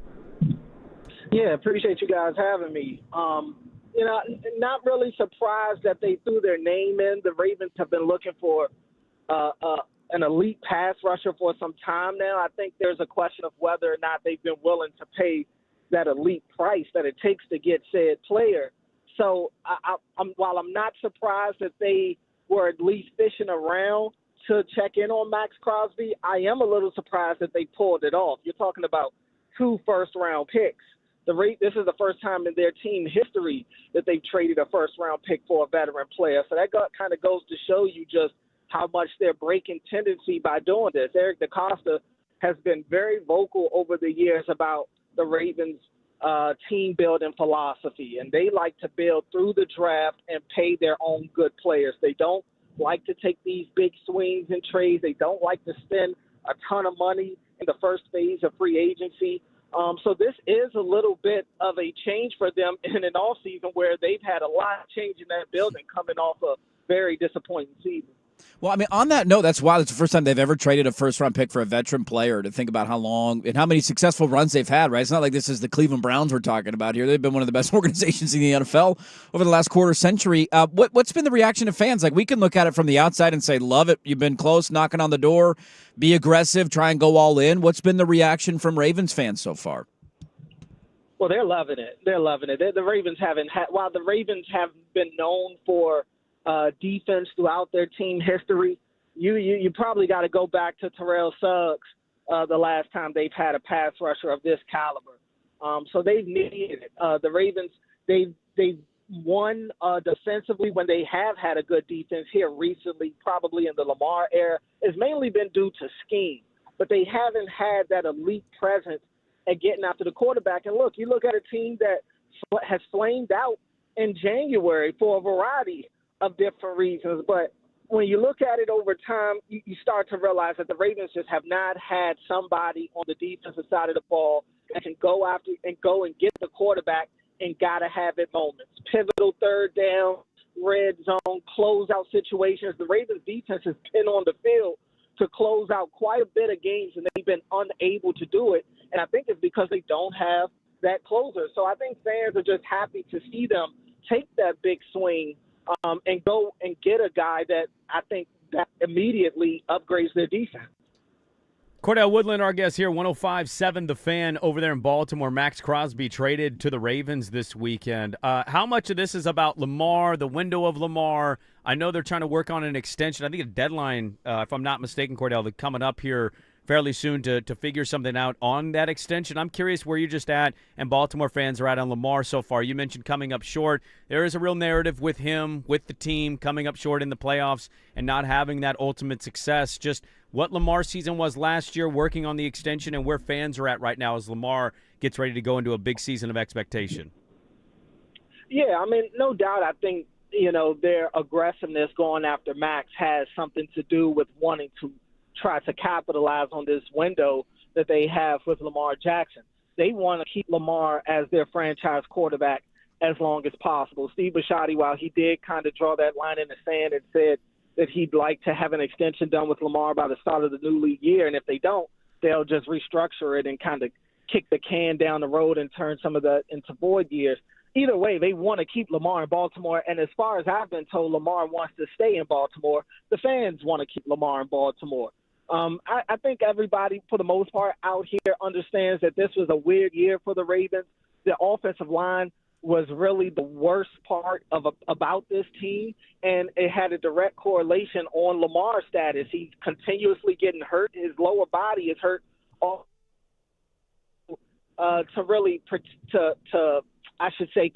cover the warts that offensive line has had the way that he normally does, because he just physically wasn't able to do it. So I think that's more of a blip. When Lamar is healthy, he's been an MVP candidate every year. So I think they still believe in him.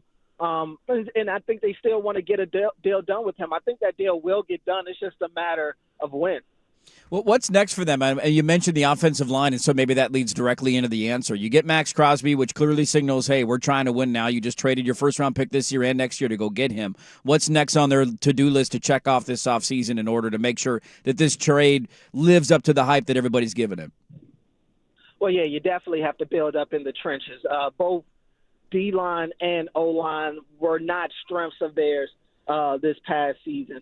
Offensive line, especially in the interior, they had two guards, and Daniel Faalele and Andrew Voorhees, that they were starting at both guard positions, and neither of those guys are starter quality.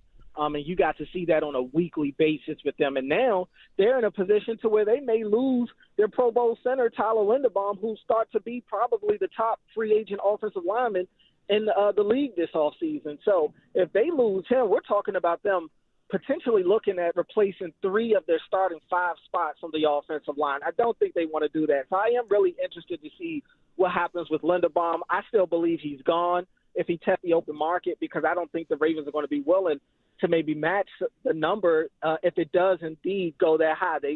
Eric DeCosta said they've offered them a market-setting deal. Market setting could be $18.1 million, with Creed Humphrey making $18 million. So we just don't know what Tyler Linderbaum is looking for and what they're offering. But I do believe they are trying to commit to the trenches. They want to build that offensive line up. Nnamdi Madubuike on the defensive line, his loss due to that neck injury was a huge loss for their defense last year, and his career is in question. It's starting to feel a little more optimistic about it here in Baltimore, but we still just don't know. So I'm curious to see how they go about that. And now with no first-round pick this year, what do they choose to go after in free agency compared to the draft? Cordell, I'm kind of curious to get your thoughts on this, because John Harbaugh was finally let go, and he's now the Giant coach, but he was there an awful long time. Do you think he's the coach if they make the playoffs versus missing the playoffs? Or do you think it was, if you don't get to a Super Bowl, this is over deal? Is that where that was at that point? Well, I'll give you the answer that Steve Bisciotti gave to that same exact question at the end of the season press conference. For 1 week, he was asked if they made the playoffs, would John still be their coach, and he said for 1 week.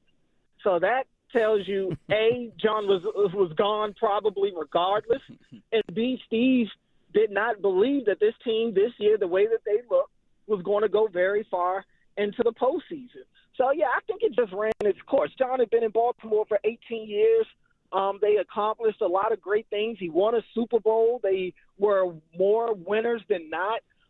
But it just ran its course, and I think it got stale. I think it was just time for a change. And John, as expected, immediately was picked up by a team in the New York Giants. I don't think John's a bad coach. I just think that, that locker room, maybe they outgrew him. We're in a different age. We're in a different age of the NFL. What used to work 10 years ago doesn't necessarily work anymore, even when you talk about relationships. So I am a little surprised that Steve actually did it, because there's been talk in Baltimore for at least since the AFC Championship loss, and maybe even before that, depending on who you ask, should John be let go. But he actually did it, moved on, and out here, at least, a lot of people feel like Jesse Minter was a home run hire. I'm curious to follow up on that, on the Harbaugh note, because he's obviously moved on to the Giants, so anybody who's a Giants fan listening can maybe get something out of this answer. You mentioned that, like, not trading a first-round pick for a veteran player. This happened the first time it's ever happened. Was that a consensus coach, GM, owner? Was that a Harbaugh thing? Was that a GM thing? Was that an owner thing? I'm just curious what's been behind the philosophy there, because it's interesting to see that the second Harbaugh's gone, they make a move like this. So I'm just curious if he was the one holding them back from doing that, and where that philosophy, I guess, came from and why it's changed in this offseason. Well, DeCosta took over, let me see, I believe the 2019 draft is Eric DeCosta's first draft as a GM. Ozzie Newsome, obviously, he probably going into the Hall of Fame as a GM after already being in the Hall of Fame as a tight end. But Ozzie had been running the show since Baltimore came into existence, and I think that's been a philosophy. The Ravens are very old school. They stick to tradition. And so what their philosophy doesn't typically change over time. So I think that's something that Ozzie really established that was already the case. And look, they do work in unison. It is a team-oriented situation in their front office. So John does have a lot of input into team-building decisions. But DaCosta and those guys have always been clear that it's his final call. And DaCosta, I think this is more so how he wants to do things. Sure, I think, I don't think John was a guy that was quick to try to trade a first-round pick either, but I don't think they were not doing it because John didn't want them to do it. I think it was more so because of Eric. And look, Eric can be very aggressive with his trades at times, and sometimes he likes to keep his draft pick and really build through that department. So I think this was just a situation where there's a sense of urgency in the building right now for the Ravens to not go downhill. They understand they have Lamar Jackson, they have a Kyle Hamilton, they have Derrick Henry. Their window to win a Super Bowl is now. I think they're finally trying to maximize that, and this is kind of their version of quote-unquote going all in. I don't think it'll ever look like it does with the Rams, where they pretty much take screw those picks. I don't think the Ravens will ever take that identity, but this is probably the closest to that you'll see them do. All right, final one for you, Cordell, because we appreciate the time this morning. Are they the favorite in the AFC this morning? Ooh. It's tough to say, man. Mahomes is pushing to come back, and the sense is that he will be back at some point in the first quarter of the season. I would imagine if he does return in September, the Chiefs are going to feel like they've got a chance, right? Buffalo, I mean, it seems like we've been trying to close their window for the last couple of years, and, yeah, they stunk up to join in the AFC divisional round this year, but they're still going to be there. The Ravens, I've made the mistake of picking the Ravens to win the Super Bowl 3 straight years at one point, and they let me down. So I'll buy that they're back into being a true contender. But, with the start of the league year coming up in a couple of days, it's tough for me to really sit here and say that they're the favorite right now. I got to see a little bit more, but I do think they are one of the true contenders right now. Damn, Cordell, that's heartbreak you're telling me, because right now, according to DraftKings, they are the favorite in the AFC, and I thought people in Baltimore were a little more confident. It's time to believe, baby. You're now too hesitant right now, man. You need to jump all in. You got crazy Max Crosby and his neck tattoos and Lamar. What are we doing? They were also the betting favorites on a lot of the sports book and training camp to win the Super Bowl, and they didn't even end up making the playoffs. So I got to get it. Like I said, the last 3 years I've picked them to win it. I'm taking a little break for now. I was going to say, sounds like a man who lost a bet is what that sounded like. Hey, but I love the reverse psychology there, too. 3 years in a row it didn't work out. Don't pick them. That means they're going to win. Now I'm going to go put a bet on the Ravens to win the Super Bowl. Yeah. Yeah, good stuff. Cordell Woodland, our guest, 105.7 The Fan over there in Baltimore. Thanks so much for hopping on this morning, man. Enjoy Max Crosby. We look forward to watching that team. They seem like they're a lot of fun on paper. They stay healthy. It'll be interesting to monitor. Thank you so much, man. Yeah, thanks for having me. All right, there we go. Cordell Woodland, 105.7 The Fan in Baltimore on the Max Crosby trade to the Ravens. Yeah, it's interesting, man. First time they've ever done something like this. I was just curious where the philosophy came from and what kind of led them to finally saying, you know what, now's the time. Let's roll the dice and go all in, because we've never seen the Ravens do this before. I got an NBA note I want to get to. We still have NFL stuff we haven't gotten to yet. We got a record-breaking contract. We'll get to that later on. I got an NBA thing I want to get to, and a local team winning despite losing somebody. Audio on that, and the reported new guy may be set to replace. We'll get to all that coming up next. But first, Schultz with a sports update. Now, from the George McCoy and Warren Allen Sports Desk, a Sports Center update on the Fan Sports Network, 105.1 FM and 1080 AM. First on the Fan, the Blazers getting a get-right win back at Moda against the Pacers last night. 131-111 the final. Scoot Henderson, also a get-right game for him. He went off for a season-high 28 points on 10 of 15 shooting. Jeremy Grant and Drew Holiday each contributing 21. Portland off tonight before hosting the Charlotte Hornets tomorrow. Over to the college hardwood, the Beavers still alive in the WCC tournament after slipping by San Francisco 78-77 in the quarterfinal. They'll face off against Gonzaga on ESPN tonight at 6 p.m. in the semis. Lots of NFL moves happening this morning. The Miami Dolphins informing quarterback Tua Tagovailoa he will be released at the start of the league year. It's a post-June 1st designation, so that means the team is going to split his NFL record $99 million cap hit against it over the next 2 seasons. And the Dolphins also trading safety Minkah Fitzpatrick to the Jets in exchange for a 7th-rounder. New York going to turn right around and sign him to a 3-year, $40 million deal. Also this morning, the Dallas Cowboys acquiring edge rusher Rashawn Gray from the Green Bay Packers for a late-round pick next year. More sports scores and stories in 30 minutes. I'm Schulte from the George McCoy at Warren Allen Sports Desk. Heard missing work, insurance companies acting like jerks. Don't call your mom. Call George McCoy at warrenallen.com. The home of prime time with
a.m.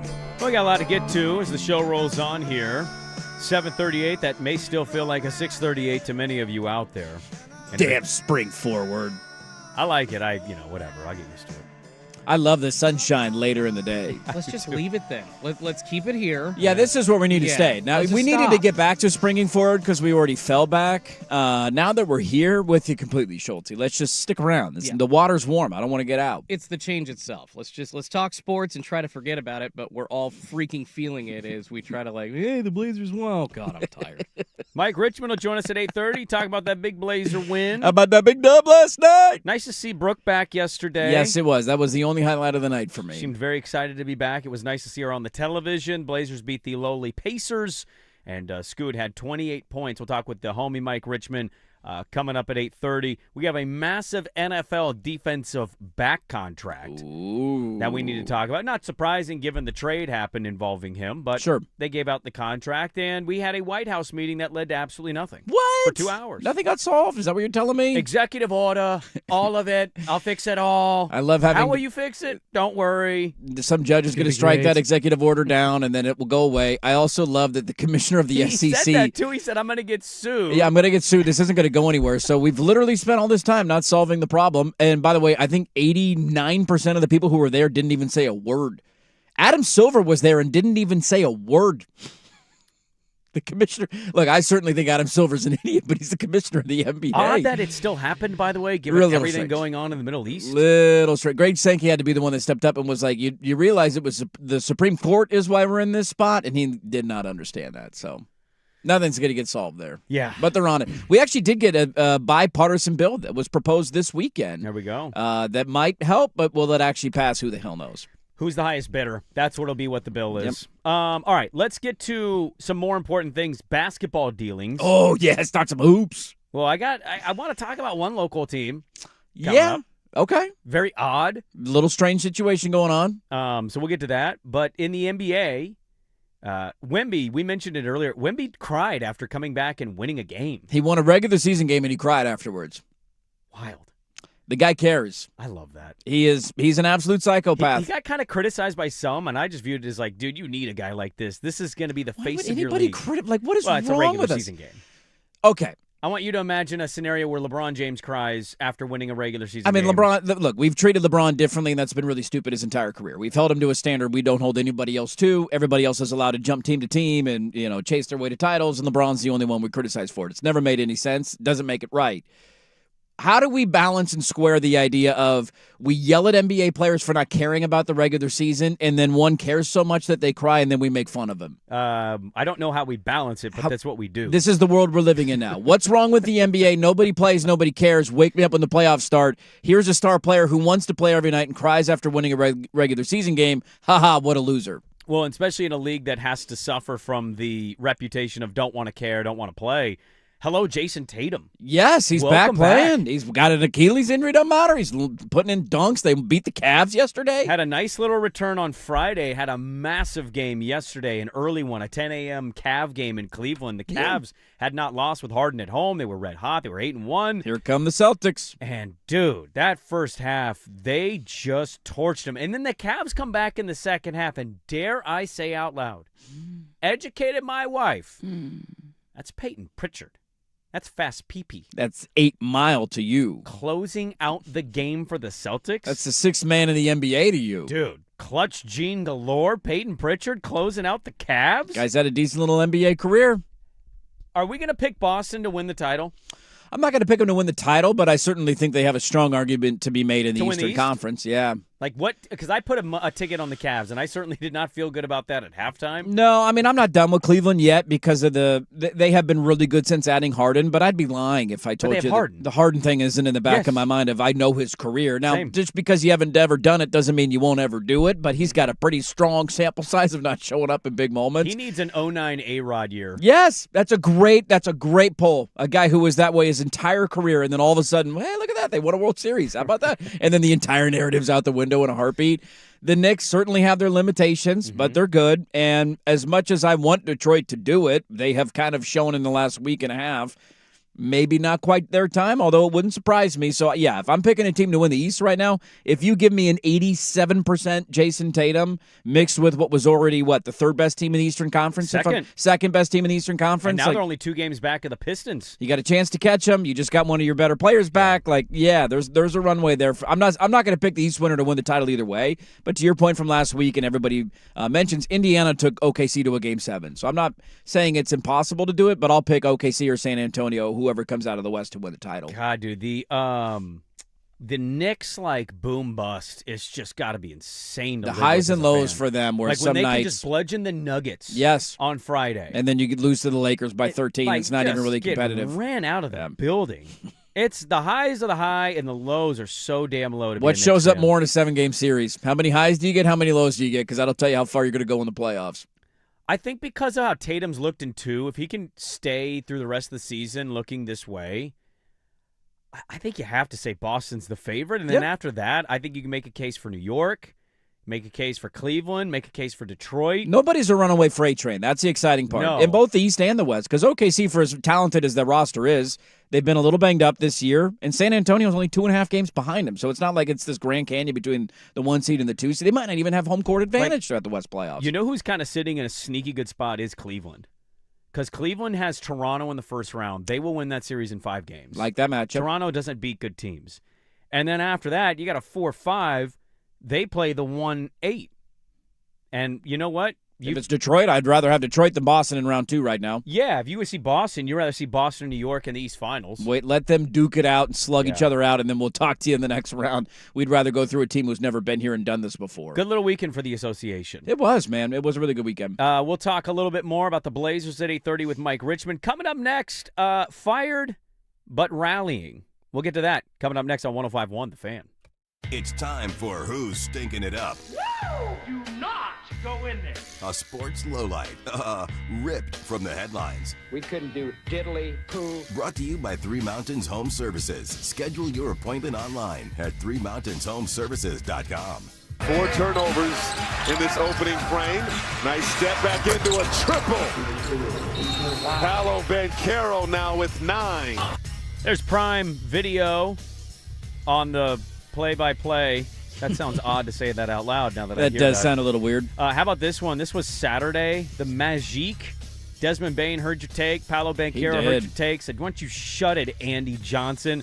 Magic are red hot now. They go into Minnesota. They win 119-92. I mean, we can continue this, too, because they played Saturday and blew out the T-Wolves, so they are stinking it up. The next night, they went to Milwaukee and won by 40. Now, I don't know who played. I didn't see the boxer. I don't know if his guys were out. Okay, he was out. That makes a little more sense. But still, I mean, they're beating up on people right now. Who's stinking it up? Minnesota, brought to you by Three Mountains Home Services. Our friends at Three Mountains Home Services have a sweet special this March. Purchase a new high-efficiency HVAC system and score a 16-year parts and labor warranty. 16 seasons of comfort starts now. Visit threemountainshomeservices.com today.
Why would I make it about me, the individual, all of a sudden? You know, that would be so hypocritical. We've got enough of that in our society.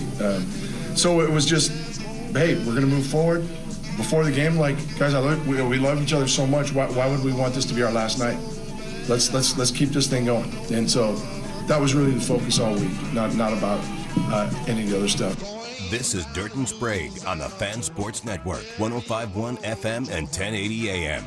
That was Wayne Tinkle in the postgame. The Bees beat San Francisco by 1 in the quarters, and now they head to the semis tonight against the Fighting Zags. Here comes the Tinkle man going on another tournament run. Don't you make us 18.5-point underdogs. You'll Here regret we go. that. That team that couldn't beat the University of Portland? You want me to be scared about that?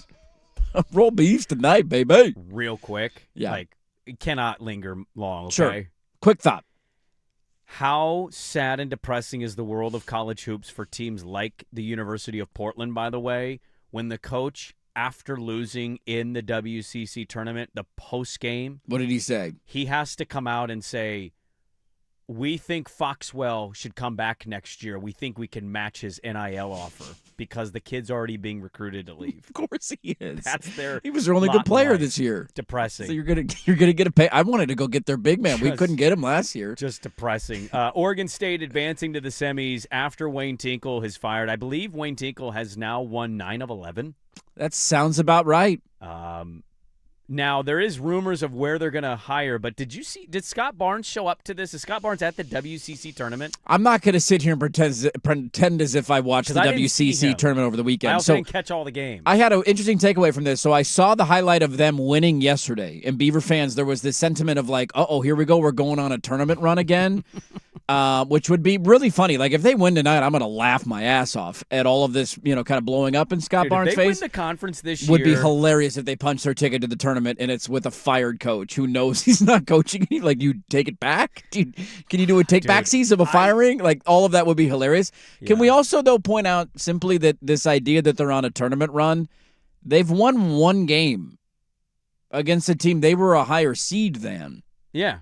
Okay, I just want to make sure that everybody knows the fact. Because I saw this. I don't think Oregon State fan No, thought it's not otherwise. even an Oregon State fan thing. I just saw from like more of a media standpoint of like, oh, the Beavs on a run. They're 2 wins away. And I'm like, they played San Francisco, who they beat in the regular season, and they were ranked higher than in the WCC by 1 point. I think it's more funny just the idea that their coach has been fired. Would be hilarious. He's still coaching. I'm rooting for him tonight. It'd be great if they pulled off the upset against the Zags. Well, like Damon got fired by Georgia Tech. He did. Our guy got turfed. And I was actually going to do a segment today until I saw the rumor mill stuff about. Maybe that changes your philosophy, though. Maybe Damon Sotomayor's in the running.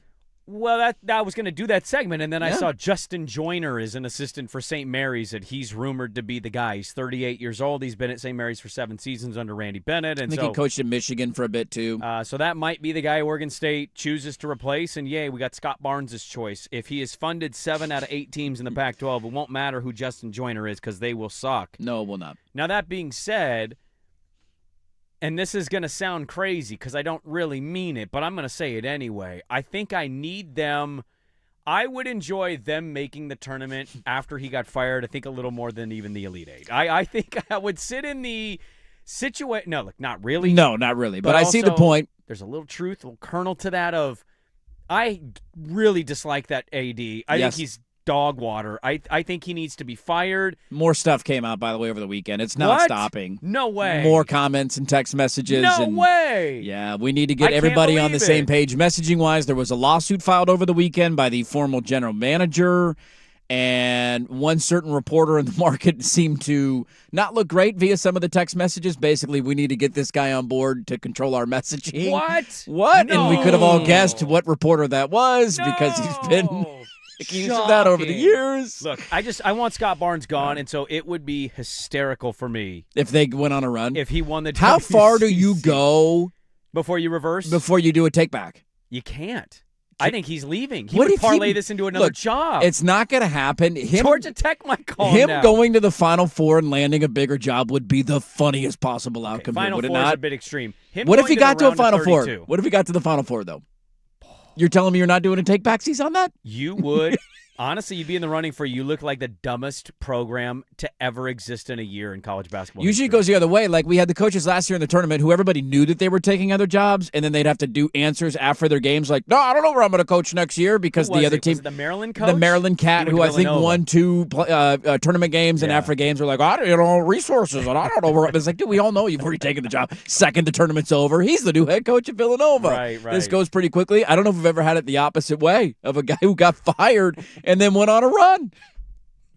I mean, he was going to get fired however many years ago, and then they went to the Elite Eight, and you gave him an extension. Look, and then you couldn't get out of the extension. I don't think they're going to beat Gonzaga. They're almost 20-point underdogs, but Gonzaga's not Gonzaga. I mean, they're still better than you. Yes. Let's not act like this is some Gonzaga team that's like an unbeatable squad. Yeah, but of all the fan bases that travel to the WCC tournament, Gonzaga's the only one. Sure. There were like 9 Oregon State fans at that game, including the band. So nobody is at this tournament. There's 2 fans and then 7 members of the band showed up. That's all you got. Tinkle's 2 kids are there and 7 band members. That's all you got. You know, Dirt, I think for as much as you throw out a hypothetical Final Four, which would never happen, No, I it's think not you gonna can happen. make a case that if they beat Gonzaga, you'd already be in the situation you're citing. Look, he looks like an idiot no matter how this turns out, so He that's is the an silver idiot. lining. He's a We've horrible athletic always director. known this. We know that he's in over his head. He doesn't have Been any clue yelling what about he's this doing. guy to be fired for a year. Are you kidding me? He's terrible. He's not good, Bob. It's What not is good. the president and university waiting for? I don't think she knows you have an athletic department. I think that's part of the problem here. Where are the boosters? Where's all the people with money that matter for that institution saying They "We're stepped done up to fire spending Tinkle money"? because you got to buy Tinkle out. You're Yeah. not. His contract's not up. You were firing Wayne Tinkle. There's a buyout involved. Or you just dived into your war chest, which you refused to use for your NIL spending. Barnes knows how to play the game. He's got those donors in his pocket, guys. Yes, It's he all the does. good old But boys. how are they not smart? Those people make money, man. Because they know that the money will still go. It's not like Oregon State. I'm not trying to bag on the program here. It's not like OSU has had amazing flows of cash from year to year. They've got a consistent line of business. They hold to that. And these guys know, in that room, nothing's going to change whether or not they support Scott Barnes. If anything, they'd rather stick with the devil they know than the devil they don't. And Scott Barnes, I'm assuming, gets things done for these guys. Like what? 2 Makes wins them in money. football? Gets them returns, gets them access to things. If you're a If rich you're dude, donating money, Schultze, you're getting access this regime, the next regime, and the regime over. that's Dude, yes if you're and no. if you're I think you're donating always 6 desperate for figures, money. Yeah, you're always looking for absolutely, You're but donations. always getting access. It's not the money. Okay, I hear what you're saying, but it's not just the access. Dude, we all He know sucks. that up in that These higher guys rolling echelon of ROIs, things, and they're getting no ROI on this money crap. talks. Makes him Money look talks. so stupid as an institution that he's the athletic director. You're right. Yeah, look, Unbelievable. somebody said you're correct thinking Gonzaga's not the same team, but you're living on a fantasy island if you think Oregon State's going to beat them tonight. Look, I'm not certainly going to predict it, but you also lost to Portland. I don't know if you're a Gonzaga fan texting that in. You lost to the University of Portland. You're not wrong there. The University of Portland. Not even Portland State, who's still alive in their conference tournament and maybe going to the NCAA tournament. That's one thing. Portland went 1-2 against Pepperdine this year. Portland is horrible. Yeah. Horrible. You lost by double figures, if I'm not wrong, at the end of the year to St. Mary's. So Go Beavs, though, man. look, They can I'm win not tonight. predicting it to happen. This idea, like college basketball is funky, man. A 16's beating a 1. Like crazy things can happen. This isn't college No, football. there's no doubt about it. Wayne Tinkle, go win a game and make it just hilarious how stupid the athletic director is. A lot to get to in the third hour of the radio program. Dirt and Sprague, 105.1 The Fan.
Now, from the George McCoy and Warren Allen Sports Desk, a Sports Center update on the Fan Sports Network, 105.1 FM and 1080 AM. First on the Fan, big win for the Portland Trailblazers after a pretty bad road trip. Nice get right against the Pacers, 131-111 the final. Scoot Henderson going off for a season-high 28 points on 10 of 15 shooting. Portland off tonight before hosting the Hornets tomorrow. Over to the college hardwood, the Beavers staying alive in the WCC tournament, slipping by San Francisco 78-77 the final.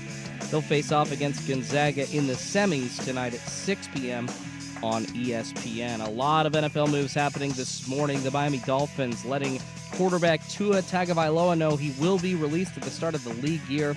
It's a post-June 1st designation. It means the team's going to split his NFL record $99 million cap hit amongst the salary cap over the next 2 seasons. The Dolphins also trading safety Minkah Fitzpatrick to the Jets in exchange for a 7th-rounder. New York going to in turn sign him to a 3-year, $40 million deal. More sports scores and stories in 30 minutes. I'm Schulte from the George McCoy at Warren Allen Sports Desk. Hurt, missing work, insurance companies acting like jerks. Don't call your mom. Call George McCoy at warrenallen.com. Sports Saturday with Joe.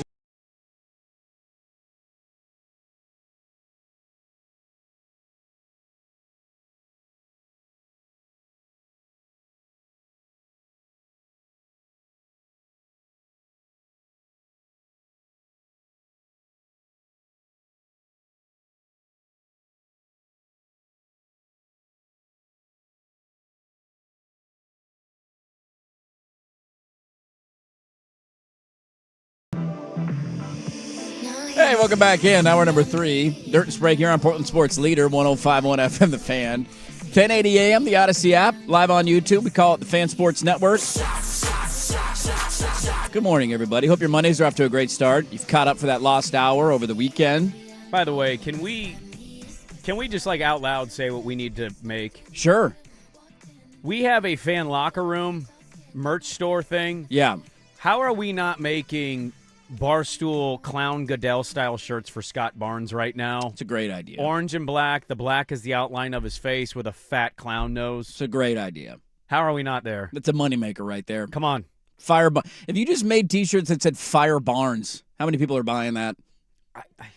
We're selling like hotcakes. I mean, yesterday. Ideas right here. Yesterday. We're ready to go. Keep it going. Brandman, call us. We got them. We're cooking up we're in the kitchen. It's the only way we get them out at this point. I got the ingredients. They They're just in the seem to be not listening to anything or anybody. Oh, they don't care. And so I don't know what else to do at this point. We need Fire Barnes or Barnes Clown shirts at this point. I've reached my annual tradition of every March pissing off Gonzaga fans somehow. I love you, Gonzaga fans. I'm not picking you to lose tonight. I'm just saying when you've lost to the University of Portland, it's not impossible. It's not impossible. That's the only point. You probably win. Nobody's picking Oregon State to win the game tonight. You're an 18.5-point favorite. But when you've lost to Portland, nothing is impossible. You know, Gonzaga fans, maybe if you had won it all once in the last 20 years. Look, I'm not going to say that because they're the equivalent of Oregon football. And I think we're patriots here together. You've won everything but the one thing that matters the most, and people hold it against you. They're the Oregon football of basketball. I mean, yeah. I mean, I think locally. I've made that analogy before of like what has Gonzaga won or not won outside of a national championship? They've done literally everything. Yeah. They've been to title games. They've won the Final Fours. Yeah. They've been undefeated in regular seasons. They've accomplished all that you can accomplish. They're one of the best programs in the sport. Yeah. They just got that one little piece that's missing atop the mantle. It's a big piece, though, and it's hard to get. Yeah, you're telling me, buddy. I'm well aware. We're the same, all right? We're simpatico, Gonzaga fans, you and me. You don't need to be angry on them? I'm not crapping. I'm just saying. You're going to pick against him in the round of 32. I know you. I mean, of course I will. It's kind of fun. Gonzaga fans of all the sensitive and look, my football fan base is certainly a part of this. Oregon fans, there's a lot of Walmart fans out there that get really sensitive. Gonzaga fans, come March time, they peek their head up. They're that little meerkat from underneath the there's a lot on the hole in line, the ground. man. Hey, what are we talking about here? They come poking their heads out. out. The line here. I don't know why you're giving them a hard time. It's all right. People giving me a hard time because I didn't wear a hat today and I'm balding. People are noticing that on the YouTube chat. Thank you for all the kind comments on YouTube this morning. I would also like to point out, while they are not hurtful, I am reading them. I forgot to brush my teeth before I left the house today, and I feel like a homeless person, and it's throwing me off, and I'm not going to be the same until I get home. I'll put you in if we're in a trust tree together. Yes, can we trust tree? Can you top me, please? Because I feel disgusting yeah. and gross. Last Wednesday, my wife caught me brushing my teeth at 2, and she goes, "What are you doing?" And I go, "I just realized I hadn't brushed yet." Yeah. And she went, "It's 2 o'clock." It's and I went, you felt gross, didn't you? "Oh, dude." I feel like my mouth is an ashtray right now. I need to clean it out. And thankfully I had gum in my backpack to like at least give me a slightly... If you can mask the scent. The scent so it doesn't stink, but it doesn't change the dirty feeling. It's not like I'm tonguing an employee here. Like, nobody's going to experience the grossness of my mouth. I was going to tongue the tonguer after the show today. No, I'm not because I didn't brush my teeth. You got that going for you. You're not getting my tongue today, tonguer. Now, are you going to brush immediately when The you get home? second I walk in the door, I'm going to walk directly into the bathroom. Before I eat, and I will brush. I changed my routine up this morning. It's a bad call. You need to eat first. Yeah, eat first. Why would you want to taste toothpaste with your food? Maybe how long do you need to wait post? It's like eating and then swimming. 20, 30 minutes. How long? 20 to 30 minutes after brushing before you can eat something? Yeah. I might brush, eat, brush. There you go. Yeah, that'll make up for not brushing. I might double brush. You're going to get an afternoon brush out of me There's today. nothing worse than Maybe brushing floss. before a meal. I could, yeah. Been flossing every day. Have you? You're a religious flosser? Well, it's a good sign. Well, I had a dentist appointment, and I hate being the guy who's bleeding all over his mouth. And they're like, "Do you floss?" And I'm like, "Yeah." And it's clearly I don't. No, I just chew Trident. They always told me that I didn't have to floss if I chewed Trident. The wife's got a water pick, but I don't use it. Dude. By the way, side note, dentist appointment. They've been using that water pick instead of the old scraper. It kind of hurts. It does, dude. Low key, it's coming out fast. I don't enjoy it as much, but it does work. It works a lot better. It's an aggressive water pick. But I flossed for about 2 weeks on an everyday basis before my appointment. Yeah. And had no bleeding. Well, I'm a little disheveled today, and I will wear a hat every day because I read all your mean comments. Thanks, everybody, for being kind. I just thought, one day I got a haircut on Friday. Let's let the freak flag fly a little bit. And I'm getting kink-shamed on a Monday, and I need to brush my teeth. So that's where we're at right now. Did we watch any other college basketball over the weekend? I watched a little bit of here and there. Do lower tournaments do anything for you? I tried to watch the Duke UNC game, and it sucked. That game was not entertaining on Saturday. They didn't have Caleb Wilson, and then they lost one of their other players in it, and Duke ended up running away with it. Are we following any smaller tournaments? There is one. We had a game winner. I think it was Boston that hit a game. Am I reading that correctly? Because I'm seeing the highlights pop up, but I'm certainly not glued to it. I know the WCC tournament's going on, so we get Oregon State Gonzaga tonight, and I couldn't tell you I'm assuming St. Mary's is on the other side of that in the semis. Yes. I don't know who they're playing, but whoever they're playing, that game will also be today. There is one I'm following. Where is the conference? Long Island. Okay. Did Long Island win? No, Long Island is playing today. Okay. And you might be like, why is Long Island registering? Right. Do you know, and by the way, we're going to be out for their coach if they win their tournament. Do you know who is the head coach of Long Island? I couldn't tell you for $1 million. Rod Strickland. Rod Strickland? The Rod Strickland? Wow. The Blazer great, Rod Strickland. Dude, go hire Rod Coach. As the next coach at Oregon State. Damon's doing? Damon is free. Get them together. Blazer point guard and Gary Payton, 3 point guards on your staff? Yeah, Long Island's taking on Mercyhurst in the Northeast Conference Can you say that again? Final. Mercyhurst? Mercyhurst. Mercyhurst is a school. They're an underdog in this tournament because they're 17-16 on the year and they're 10-8 in their conference. Long Island's a wagon. Mercyhurst? Long Island's 23-10. That sounds like a made-up online university. Dude, if Long Island wins, they're playing Phoenix next? Rod Strickland's punched a ticket to the NCAA tournament. We need to have Rod Strickland on. One of my all-time favorite Blazers. Same. I mean, how was he not? Same. The wristband, the point guard, the style, everything. At best, you were going to be built like him. Yes. None of us were going to be 7 foot black guys. No. So, at best, you're like, maybe I could be Rod Strickland if I ever make the league. I can run the offense. Let me do that, coach. Put me in. Right. God, that's awesome. Yeah. That's a fun flashback name. Now I'm officially rooting for Long Island. That game's not till tomorrow, by the way. I'm still also leaning on the idea that the team they're playing, is this like, who was that fake, was it a Bishop Sycamore? I think this is the Bishop Sycamore of college basketball. There's no way there's a Mercyhurst University. Mercyhurst is real. We had a Merrillhurst here. Merrillhurst, I know, but they don't have an athletic program. What's the Mercyhurst mascot? Hurst is a popular college and half a name. I don't know. They're the Lakers. The Mercyhurst Lakers? But they're green. Okay. That's odd. That doesn't make sense. Mercyhurst. Where is Mercyhurst located? It's got to be somewhere near a lake. Do they have lakes? Erie. Yes, Erie, Lake Pennsylvania. Oh, okay, Lake Erie. I know that. I know they got a lake over there. That makes sense. Yes. Lake Oswego. is the Lakers that make sense. Minneapolis Lakers made sense. Although Grant took him down this weekend. Shout out to the PIL. I saw that. Men's basketball tournament going on. I will say, yeah, Southridge lost to Benson, number 1 seed. Let's go PIL. PIL having a moment. Didn't even make it to the state tournament. Are and we I back, saw, baby? Yeah, dude. Like, we had on Friday, there was a double overtime thriller in the Clackamas area. Clackamas and Nelson. Oh. Boys basketball, double overtime. Who ended up winning? Clack.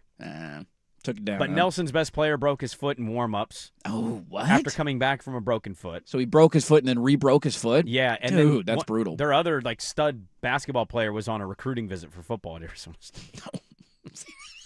So you missed the game on a recruiting visit?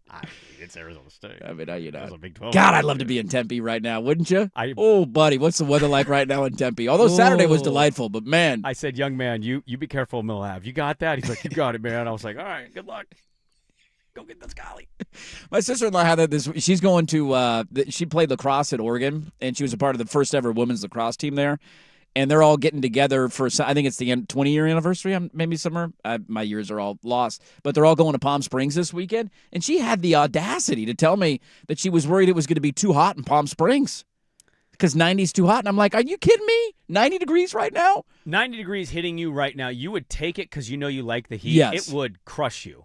Sure, it would, but I would get over the crushing pretty quickly. You lotion, you put you cover yourself up. Don't get burned on day one. I think you'd have to sit out there and cook, man. You'd go intervals. You'd go an hour, and then you got to be out of it for an hour and a half. You take a nap. What does 90 feel like coming from our weather right now? That's what I'm saying. 115. I think it would crush us. I think it would hit us, and we go, oh my god, dude. I did have on Saturday. It was so nice. I was walking around in shorts and a t-shirt because like 62 this time of year does definitely feel like 87. We were out and about running errands because we had to go to a 90-year-old birthday party this weekend. A 90-year-old birthday party?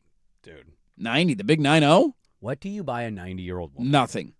Who doesn't speak English? You bring him a cupcake. I brought her. You ready for this? What'd you get her? What'd you cook up? I brought her an organic sweet potato. There you go. Not a bad idea. Does she like sweet potatoes? I don't think she knows who I am. Thank you. I handed it to her. No, she doesn't speak English. Okay. Not a word. Not even a little. Okay. So no conversing is happening here. I have to practice Vietnamese like 8 in order times to before I go say hi to her, and I still don't say it right. It's kind of one of those. Do you like try and teach yourself just say hi, good to see you, or hi, happy birthday, and you just leave it at that? I asked the wife how to say happy birthday. Okay. Nice. Yeah. Okay. Yeah. At least you're trying. You're putting out effort. Yeah, trying is good. Also, trying makes you look stupid. An organic sweet potato. And I said, may you be as sweet as this potato. And everybody that spoke English thought it was funny. And she looked at me didn't like, get it. why am I holding a sweet potato? Why did you try and learn that one in Vietnamese? May you be as sweet as this that potato. would have been really cute. What's the translation on that? Happy birthday was hard enough to learn. Can't you just type it into your phone nowadays? In does that not work? Those translators are terrible. Don't trust translators. They're always wrong. It's not getting the job done. Yeah, you'll be telling her like you like her left big toe or something, and she'll be like, "What is that? I'd never let that man near me again." That would be bizarre. Hey, nice feet, Granny. What did you just say to me? Here's a sweet potato. That's not what he said. Yeah, the tough part was, add for the record, I was not the one that brought up feet today. That was a Schultz edition of the show. I found out that you can say happy birthday in multiple ways. That's confusing. Because I said it one way, and then my niece was saying, and I said, what are you saying? And she goes, I'm saying happy birthday. I go, no, you're not. And she's like, yes, I am. And I'm like, well, this is how you say it. And then I said it, and then we were confused. And so then we asked her mom, who speaks Vietnamese, and she says it, and then we asked my wife, and then we asked the mother, and the mother was like, both work. And I'm like, so they got a bit of an English thing on their hands of like a word meaning two different things. Because we have a lot of those in our... Do we have an expression that's the same but different? Ooh, good question. Probably in slang we do. Like if not, like there's slang things that we use to describe things. These were both proper ways to say happy birthday. Because like no and no, K-N-O-W and N-O. No doubt. Yeah. But different ways of saying happy birthday. It was really interesting. That is kind of confusing. Although I feel like happy birthday should be a pretty universally understood English saying. Like Merry Christmas. Now, is it Happy birthday? Is it like the phrasing's different, or like in the English language? I always think of as a kid, our third or fourth grade teacher was like, "There's ice cream and then I scream," and trying to learn a language, I scream, and trying to figure out like two different words, like I scream as opposed to we're eating ice cream. That's, no. That's a little whack. They're just different ways of saying different way of saying it. Yeah, yeah, both work. Go both ways. Yeah, who would have thunk it? I know. That was what I did. I walked around all day. I think the sweet potato was a great gift.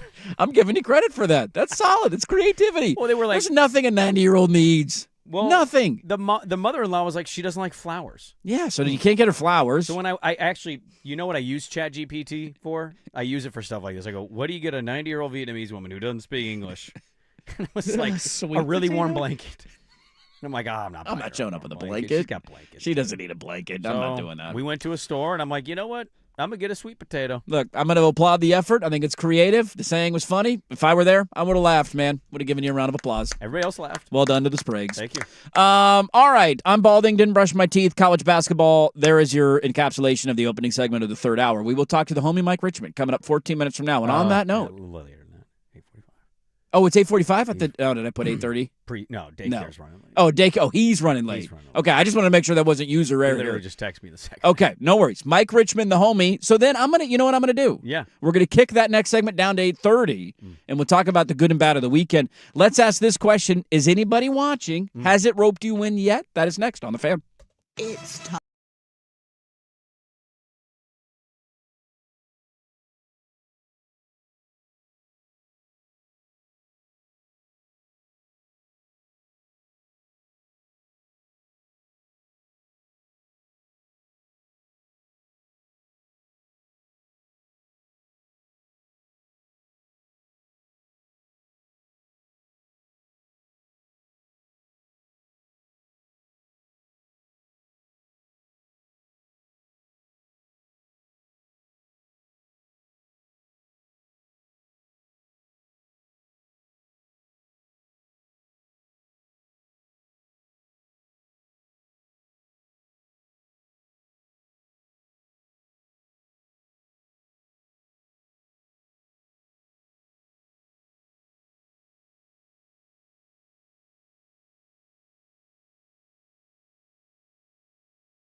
Hey, you want a fun reminder? How about this comment?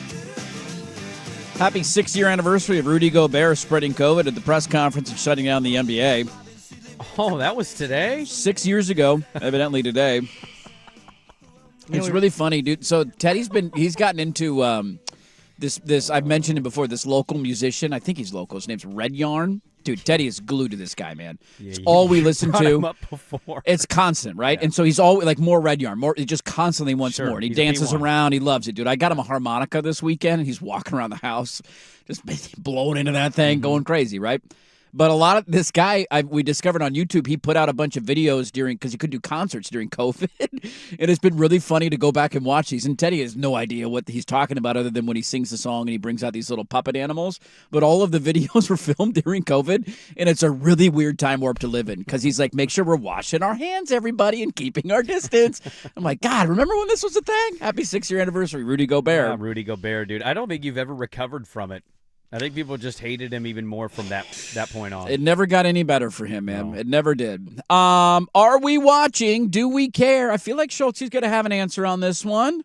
Has anything in the World Baseball Classic got us yet? Yes. We have an Italian espresso machine in the dugout. I love it. We had Kyle Schwarber hit a tank job in front of a good crowd, which will always get my juices flowing. Yes. We had a walk-off home run from a Brave. Yeah. We have dads coaching sons. We have Albert Pujols as a manager of a team. Yes. I got Paul Skeens on the mound tonight against Mexico. Scuba wants to keep going. Scuba, is it doing it? Not really for me. Okay, but all right, I'm following it. All right. I Drew Jones with an RBI. That was kind of cool. Dude, his dad's managing the team. That's kind of a fun story, right? I loved Albies getting the walk-off winner for the Netherlands. That was great. And you mentioned the celebration. By the way, you're so right. Schwarber bomb needs to be in the running for coolest sports moment I want to see in person.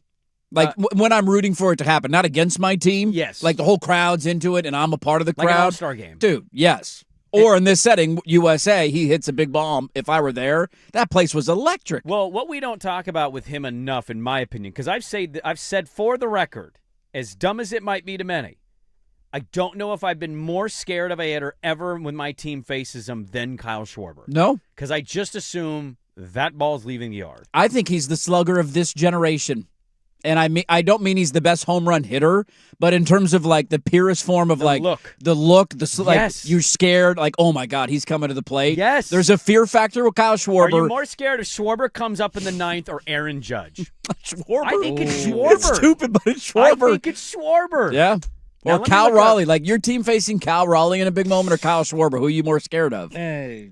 And I'm not saying he's a better home run hitter than Cal Raleigh, although consistently-wise he has been, because Cal Raleigh had 1 year out of nowhere where he had 60 bombs. The average still isn't there. I'd probably pick Schwarber. Yeah. Unfortunately. And look, Schwarber's not a great average hitter either. Fan, I mean, Schwarber's what? Hit two. I mean, I don't know if his average is that bad. Trying to see all the walk-offs. He is the best slugger of this generation. When he in the purest sense of the word.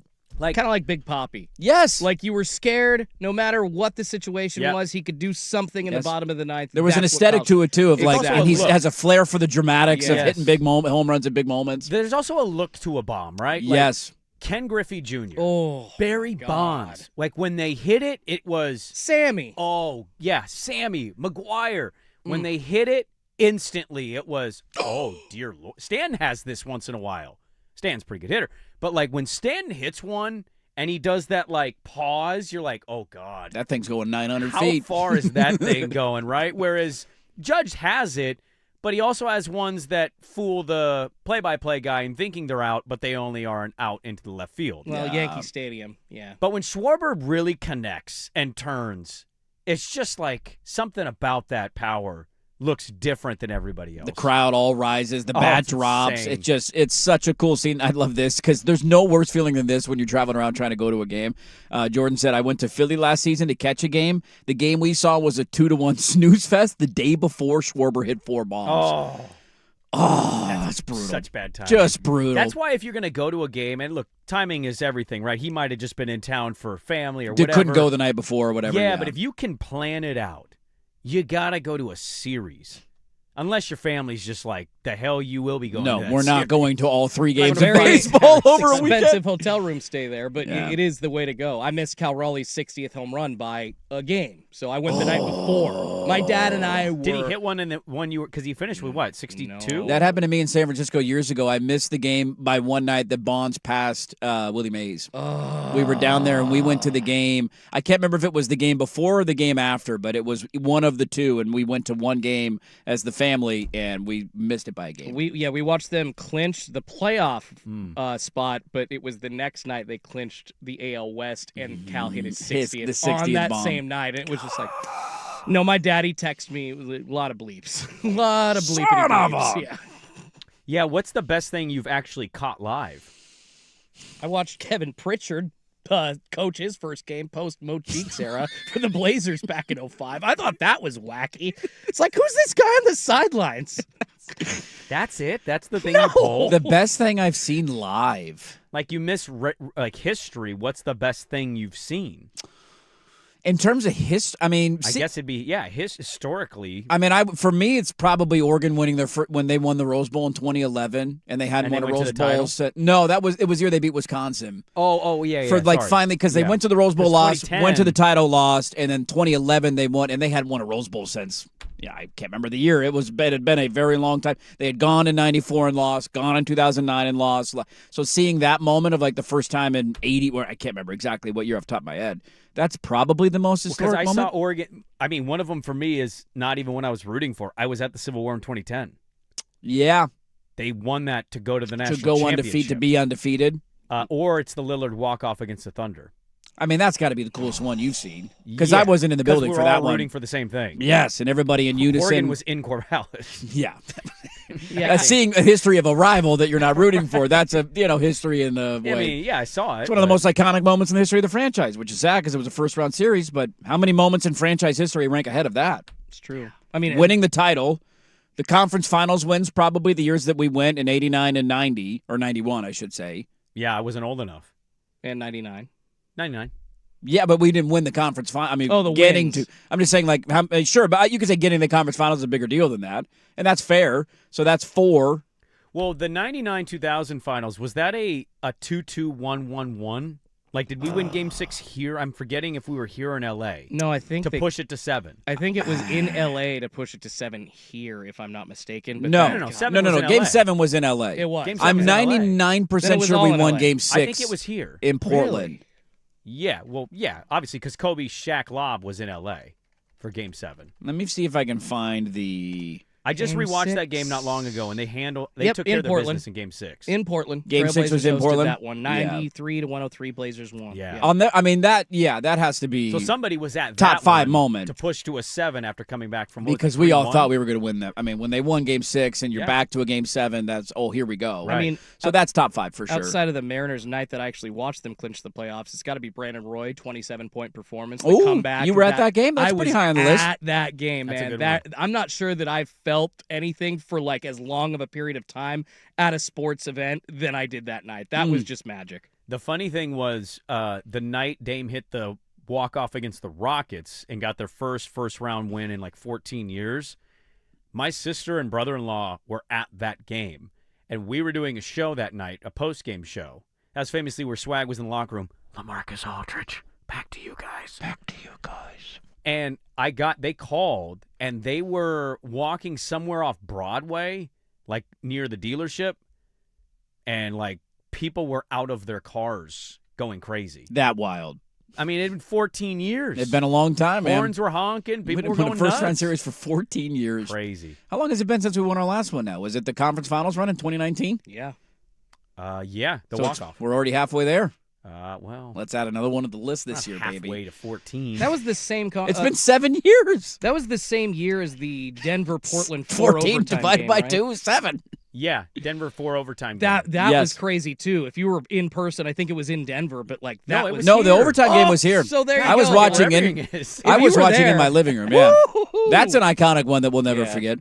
Just sad that we keep bringing up first-round playoff series. I digress. Well, wasn't that a second-round series? That one was touche. That one was second. Because that was a CJ Game 7. That's right. Touche. So it's probably in Oregon football back to the original question. Yes. Mine is one of the So other we're ones. watching the World Baseball Classic, huh? We're pretty jacked up about it. I'll care when it matters. Yeah, I feel like this is just I'll watch like, tonight. I'll watch USA Mexico tonight because skiing. I had it on for a little bit on Friday because Webb was pitching, and I watched like 2 innings of it. well, they're going through pool play right now, and it's like, who is it? Is it Nicaragua is like 0-2, and I'm like, they're not eliminated? You got to play your pool. Yeah, you gotta. Yeah, Yeah, you gotta play out of the I pool. know, but like, Just don't pee in the pool. tell me when it's elimination time. I'll watch skiing tonight. I'll keep an eye on that. Other than that, I'm kind of with you. Like, wake me up when we get to the fun Japan-USA games, and they're a big deal. Yeah. We do have pitchers, as you mentioned. Scooball wants to keep going, so we'll see how that works out. He called his team, and his agent was like, hey, I want to keep pitching. So World Baseball Classic started over the weekend. Some pretty funny moments. Italy and Great Britain deserved the award for best home run celebration with the Britain's is funny, too. Britain's is hilarious because they put on the, what do they call their guard or whatever, the Redcoats. King's Guard, the redcoats. They got a red coat and a top hat, and a big furry top hat, and the Italians are kissing each other on the cheeks with Nespressos They're after taking their home runs. shots of espresso. Phenomenal, dude. Phenomenal. Go Italy.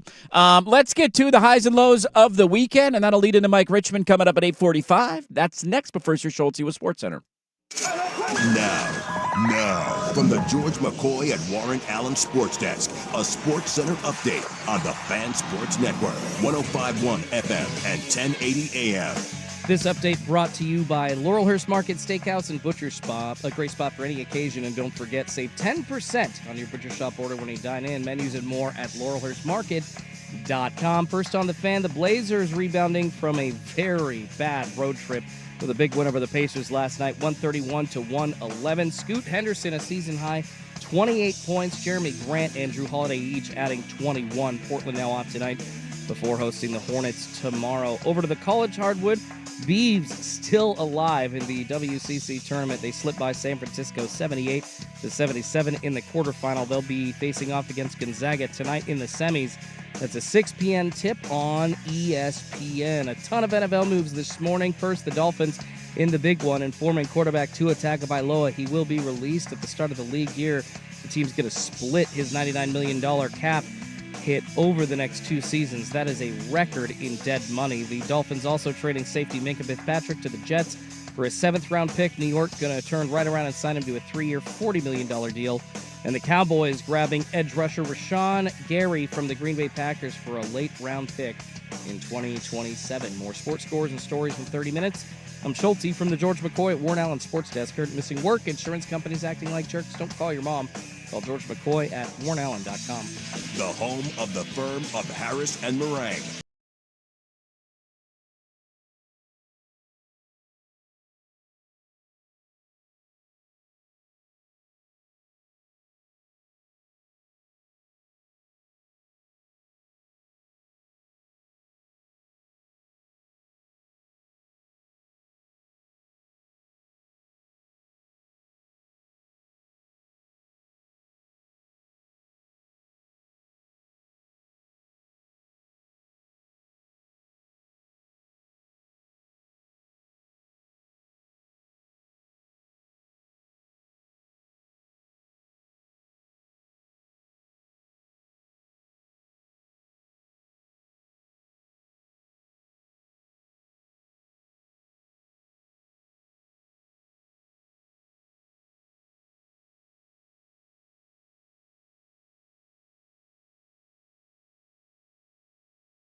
a.m. Well, people are texting in the most historic thing that they've seen. A lot of people, by the way, too, chiming in. World Baseball Classic's been a ton of fun. Yeah. One listener said, I don't care about the NBA. The league sucks. I mean, as a diehard baseball fan, it was really cool to watch. Yeah, people are just saying, I'm glad to have baseball back. It's fun. And it is a great way to start your year because it jolts you from an energy standpoint. And you're like, oh, look at that high-level baseball right out of the gate. So not everybody's there yet. I do think if you're not there yet, you'll get there, to your point, is when you get to, like, the semifinals. And if I get an Ohtani versus Aaron Judge at-bat in the ninth inning, like, we're going to be glued to that, just like we were Ohtani and Trout 4 years ago. Why did the NBA need to catch a stray there? Did the NBA come out and say they hate the World Baseball Classic? No, they didn't. College basketball caught a stray, too. It's pointless until the tournament starts. College football's over. NFL's boring. Baseball's back. Wait, that's just a diehard. It's a diehard baseball NBA fan. Basketball, NBA college. Sucks. It all sucks, man. Baseball's back. See, here's the other thing too. Like, I'm not mad at it, like us having it. I need the elimination factor for me to care a little bit more than pool play. But I've seen enough highlights and I'm kind of following what's going on. I also didn't need this. I met one of our listeners randomly like 2 weeks ago at a store, and he was really into baseball, and I don't know what it is. Maybe it's because my team was so bad last year that I don't think they'll be that bad again. Kind of checked out because your team was terrible. That happens, man. Baseball's a very regional sport where you're... But I'm pretty jacked for the season. I think it could be a good year because even last year with the Dodgers being the juggernaut, it took 7 games and... It's a great World Series. Like an amazing way to win a World Series for them to repeat as champions. Why can't that happen again? The Seattle-Toronto ALCS was phenomenal. Yeah, it was. They blew the lead in Game 7. Yeah. The Tigers and Mariners series was a lot of fun. Yes, it was. Remember the, 15 innings? Would not end. It wouldn't kept going. Scuba went like 12. God, I had to wake up at like 4 o'clock the next morning to drive to Eugene. Can somebody end this damn thing? What the hell are we doing here? So yeah, I'm with you there. I'm excited for baseball. It's a fun way to start the year. I want to read through. We'll get to some of these, by the way, in the final hour of the show. The like historic moments to be a little bit into, because it's been a lot of fun to read through some of those. But there's not enough Dame time Rocket shock game. Fire trucks driving past the Moda Center, sirens going, and firefighters shouting out their windows after the game. Woo! You'd think it was a finals, yeah. And I think that speaks to our like where Last we had reached as a years. fan base. We hadn't won anything in a long time, man. We would react the same way if we somehow pulled off an upset and won a first-round playoff series this year. We would react the same way. Yeah, but like, and here's the thing: we can laugh at that all we want. We don't get nice things. No. That was a nice moment. That was a fun moment for us.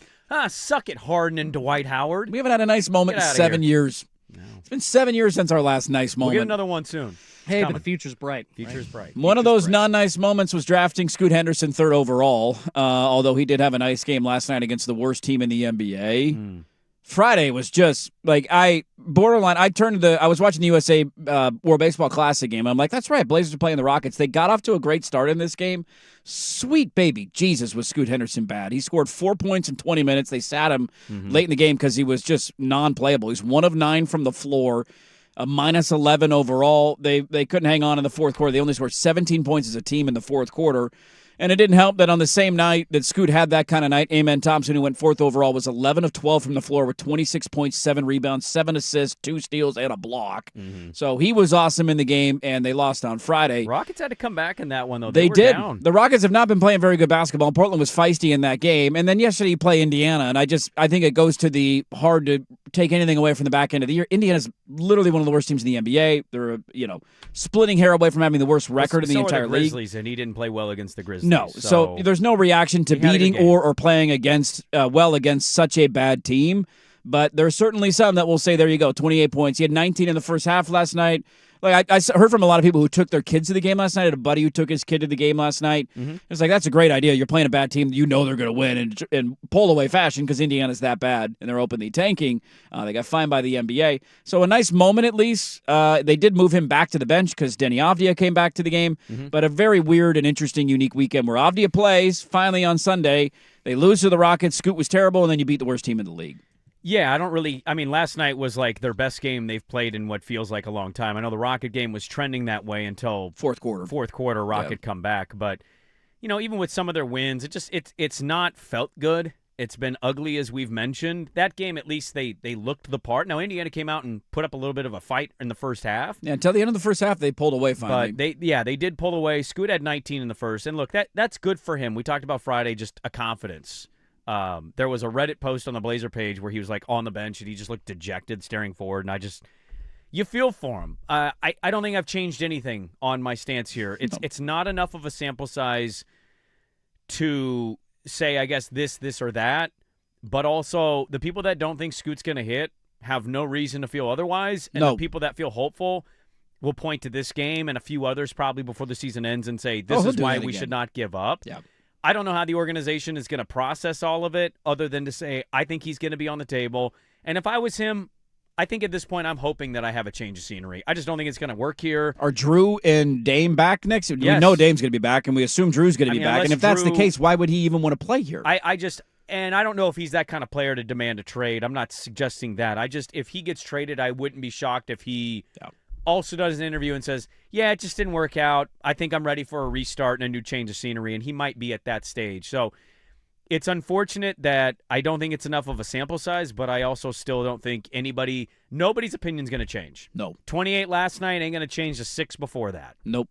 And it's going to be highs and lows the rest of the way because that's the kind of player he is. Let's talk to the homie Mike Richmond about that weekend and Scoot Henderson and where they're at. How about the Young Hansen moment last night? The homie Mike Richmond, fresh off dropping the kid off at daycare, will join us next on The Fan.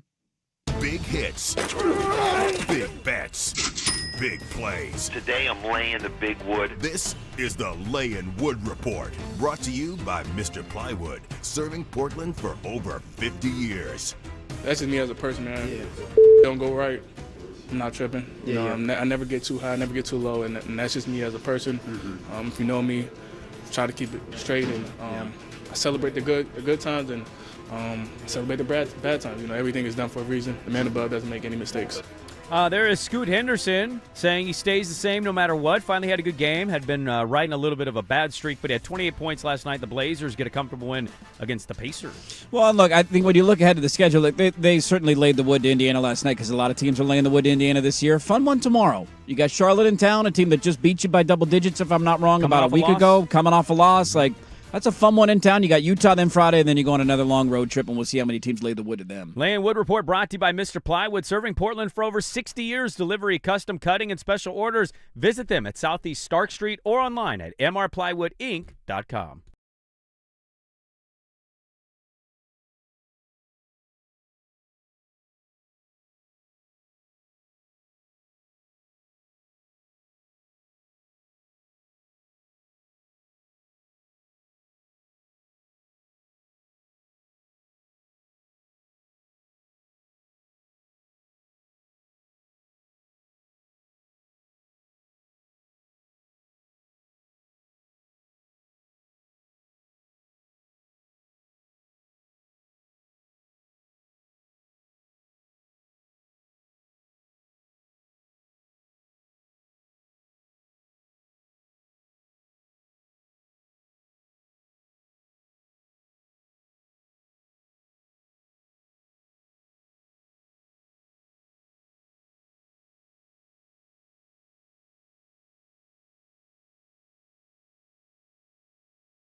In this wide world of sports, some stories can slip through the cracks. Now, before we do this, let's go over the ground rules. The Daily Ticker, where Dirt and Sprague hit the big stories you've heard about, and some you haven't. How'd you do that? Actually, I'm not even mad. It's amazing. The Daily Ticker with Dirt and Sprague on the Fan Sports Network, 105.1 FM and 1080 AM.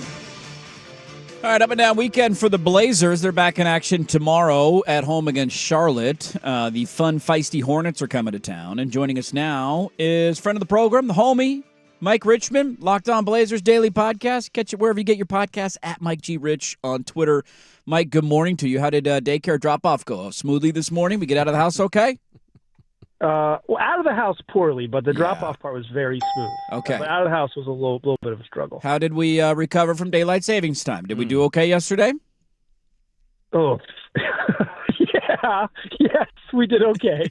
That sounded like a lie. The way the voice went up, I don't know. I think the homie had a rough day yesterday. And then the Blazers are in action too. What are we to make of Scoot Henderson, Mike? We get one of the worst NBA games I think I've ever seen on Friday in Houston. He just was awful and not playable, seemingly.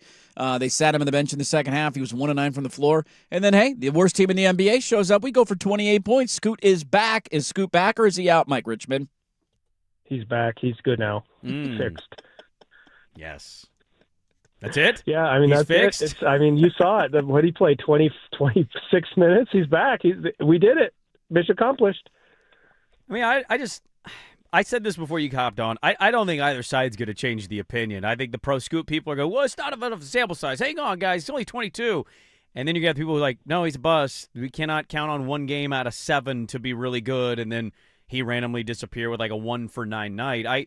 I don't know how Joe and company are going to evaluate this stuff, but I don't know, man. I don't want to conclude anything. I have no idea what the Blazers are going to do in the offseason. It just feels like it's a real, like, this may not just be his spot. Maybe get to the offseason, see how everything went, get to the draft, and then kind of evaluate from there and see if maybe he needs a new change of scenery, because I just don't know what to make of what we're seeing. I don't feel like it's been very good.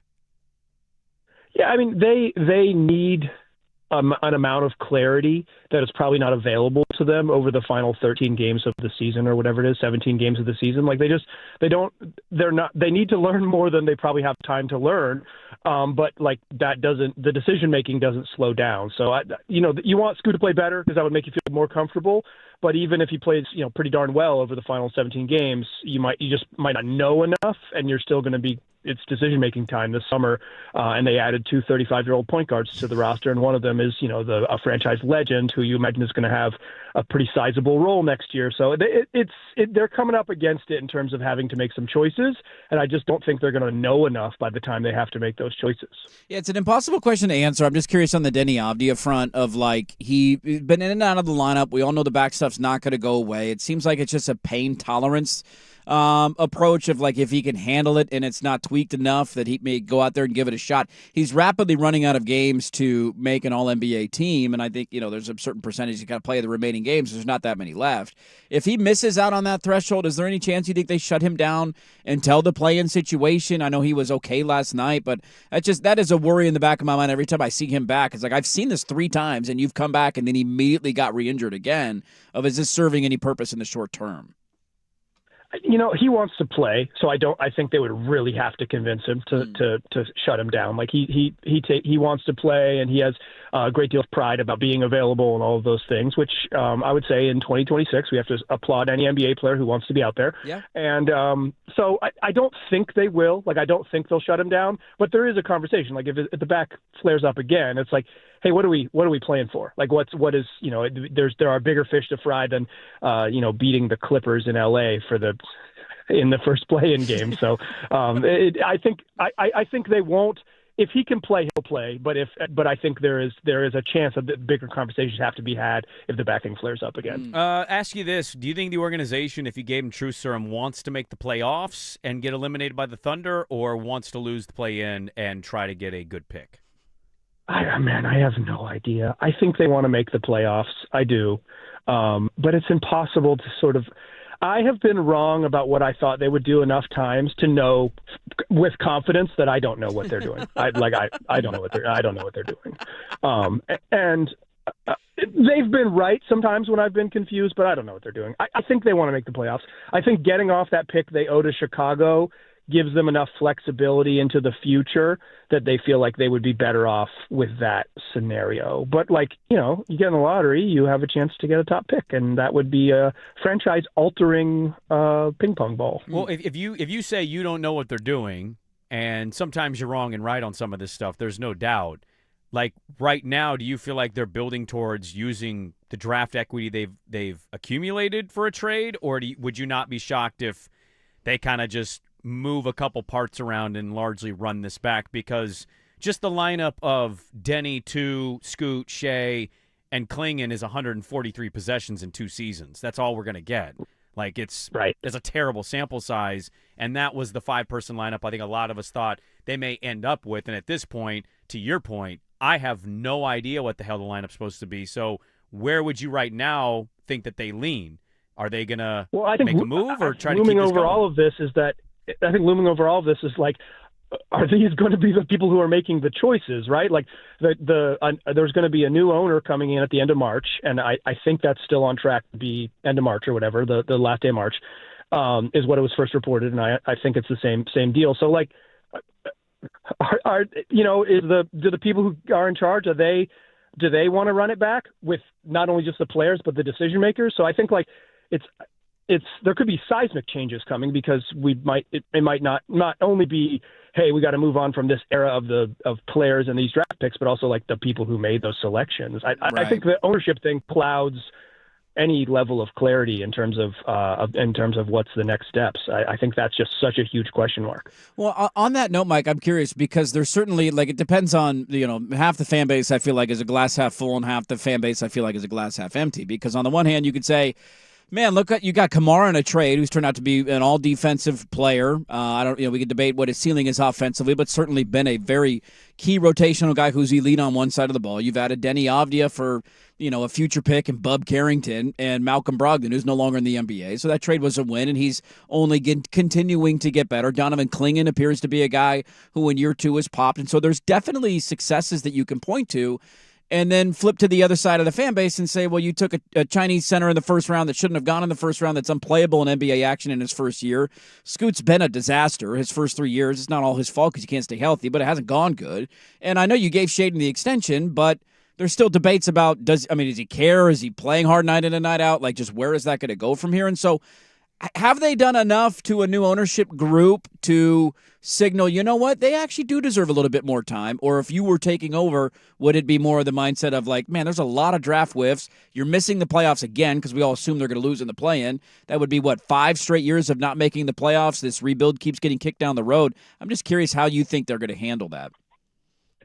My guess with all of this stuff is that a new ownership will want to put their stamp on it, and they'll say, this is just a guess. It's like always when new ownership comes in, they're like, hey, I want my guys. I want to pick my, if we're going to make mistakes, we're going to make mistakes with my people. So my guess is always that everybody gets fired. But I also guessed that last year with Chauncey Billups, and he not only didn't get fired, they gave him a bunch of money, and that worked out fine. So,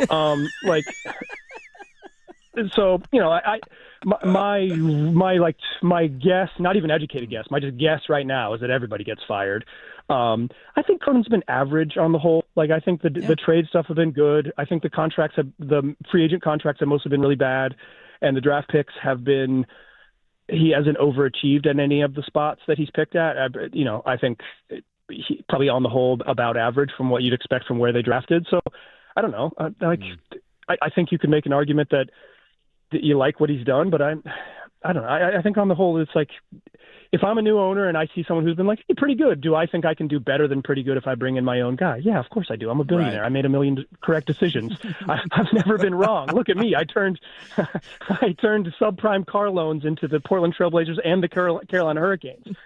So I would assume that just my guess on how this stuff usually works. I assume that everybody loses their job. Well, It's nice to see good things happen, but I do find myself watching other teams in games. I watch the Thunder. Obviously, I watch just about every Wemby game I possibly can. I watch Anthony Edwards. Right, you go through the Jokic games, you go through the Western Conference, and Man, I don't know about you. I don't know about other fans out there, but I have these times where I'm watching and I go, we're never going to be better than these teams. Like, and you never know, injuries are going to go and rebuilds and trades and all that. Like, everything's unpredictable. But damn, does it feel harder than almost ever to look at the West and where they're at and go, yep, we're going to be in that position. That's going to happen for us very soon. Yeah, I mean, just the top of the West is loaded with good young teams, and I think like even you look at behind the Blazers and you're like, damn, Utah's going to be good next year. What the hell? So thanks for that reminder. Yeah, yeah, you're welcome. The Jazz.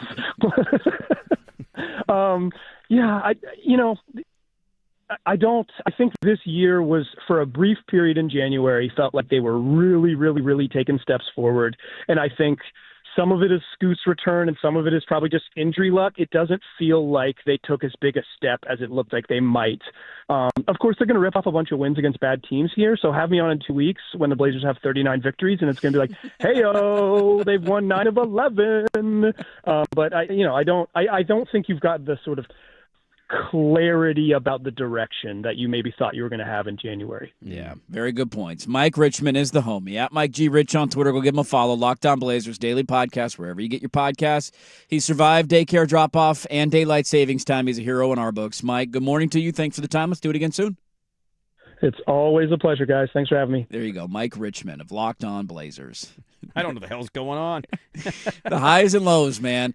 It's one of those things that's just kind of looming. You kind of keep forgetting that, like 3 weeks, we're going to have a new owner. It's not that far off. Yeah, within a month. And do we get everybody just fired immediately? What if he takes over day one? Here's the only thing. Like Ari Gold with a paintball gun.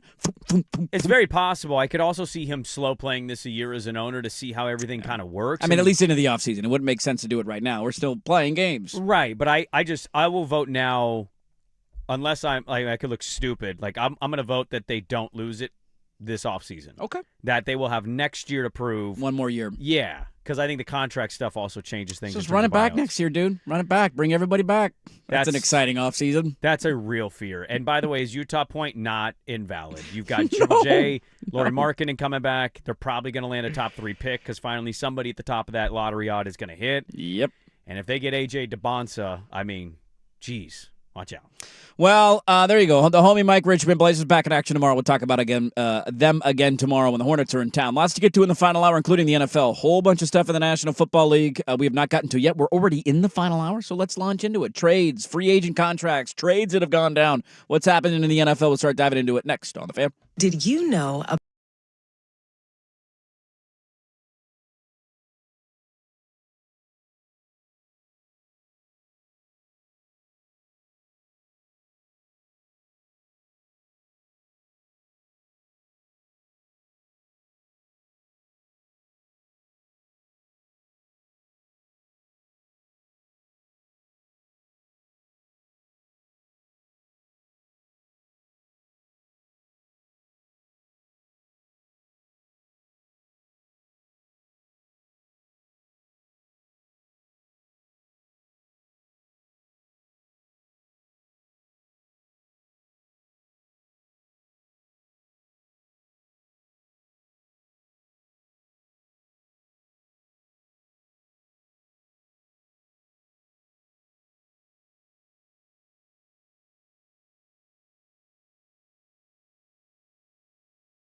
road trip back at Moda Center against the Pacers last night, 131-111 the final. Scoot Henderson, a season-high 28 points on 10 of 15 shooting. Portland off tonight now before hosting the Hornets back at Moda tomorrow. Over to the college hardwood, the Beavs still alive in the WCC tournament. They slipped by San Francisco 78-77 in the quarterfinal. They'll now face off against Gonzaga in the semifinals tonight at 6 p.m. on ESPN. A busy NFL morning as well. The Dolphins informing Tua Tagovailoa he will be released at the start of the league year. The team is going to have to split his NFL record $99 million cap hit over the next 2 seasons. The Dolphins also trading safety Minkah Fitzpatrick to the Jets in exchange for a 7th-rounder, and New York going to turn right around and sign him to a 3-year, $40 million deal. More sports scores and stories in 30 minutes. I'm Schulte from the George McCoy at Warren Allen Sports Desk. Hurt and missing work, insurance companies acting like jerks. Don't call your mom. Call George McCoy at warrenallen.com. The Fan is live on YouTube.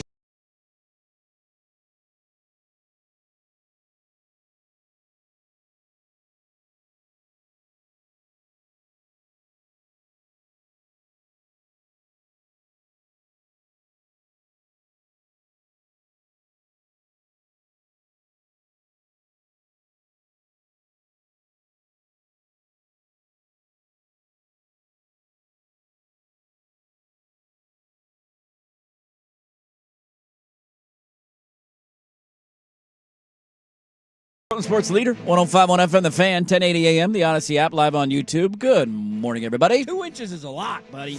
Appreciate Harris coming in here, patting me on the back, telling me don't listen to the naysayers about your hair dirt. Let your freak flag fly. Thank you. I still love you. From one bald to another. Takes a brave man. Walk out of the house with that hat on, like hair like this. Lots to get to in this hour of radio. It's pretty crazy where our first story of the day has already evolved by this point. Dude, it's wild. So it all happens very quickly. The NFL is going rapidly today. There's a lot going on in the National Football League, and I'm trying to decipher all of it. It is official now, I believe. Now, I don't know if it's actually happened yet. Wait, official? I don't know if it's official yet. Let me double check. Let me refresh all my timelines. Hold on. I haven't seen a Schefter bomb. Okay. But there are, not official yet, but there are strong indicators. We do have a big signing, though. We do. Yeah, there's a handful of them. We're gonna look. It's good. A lot of the final hour is going to be the NFL. Let's try to unpack all this. We had trades go down earlier. We haven't even talked about yet. Contracts handed out over the weekend. It sounds like, according to folks around the National Football League, the landing spot for one cut and paid not to be here anymore. Tua, wait for it. Tua Tagovailoa will be the Atlanta Falcons. From a left-handed, injured, riddled quarterback, come on down. Left-handed, injured, riddled quarterback. Yeah. And it sounds like, now again, not official yet, but multiple people are reporting that this is likely going to happen as soon as, like, any moment now. Tua Tagovailoa. Did it happen while I was saying? No, okay, but I think it's been going to really happen. Based on the intel and everything, it's getting reported, which is funny because all these teams tamper. They talk before. Yeah. They know where they're going to go. The second free agency opens up. We talked about Tua at $615. It's a record amount of money that the Dolphins are buying him out, and he's gone, right? And so we kind of unpacked everything. And I did say the Falcons need a quarterback, but also is that the one you want? This just surprises me because Stefanski's literally coming from a place where his quarterbacks were injured or always injured. And I just wouldn't think you'd want to put yourself in a situation. And here you are, Michael Penix coming back from an ACL. And by the way, Tua, I would imagine if Tua goes to Atlanta, I'm going to give you a bit of a take. I think Tua's going to end up being ahead going into camp because Kevin Stefanski also, minus Baker Mayfield, doesn't appear super ecstatic about having the young quarterback. He openly did not like having Shedeur Sanders on his team. No. And so I just randomly like Dylan Gabriel. That one didn't make a lot of sense. I'm kind of just curious about this move. If the Falcons end up going this way, not in that Tua can't be good. You'd be like Carolina, Tampa Bay, and New Orleans. You'd warm have weather and domes. Two dome teams, including your own, and then you're going to Tampa, where at worst it rains, but he's played in Florida. Sure. And Carolina gets a little chilly, but it just depends when you play at Carolina. I get it, I guess, from an on-paper standpoint. I don't get it from Stefanski's standpoint of your solution for your injured third-year quarterback is going to be Tua.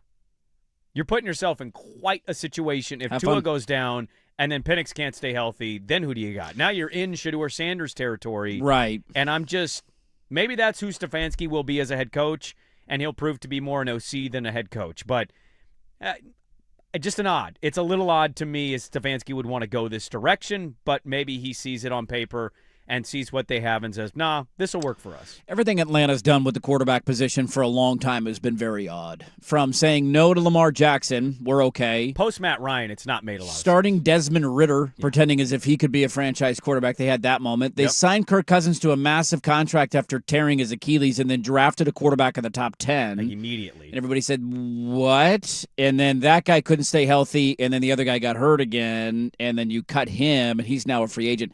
I guess the follow-up I would have is, because I agree with everything you said.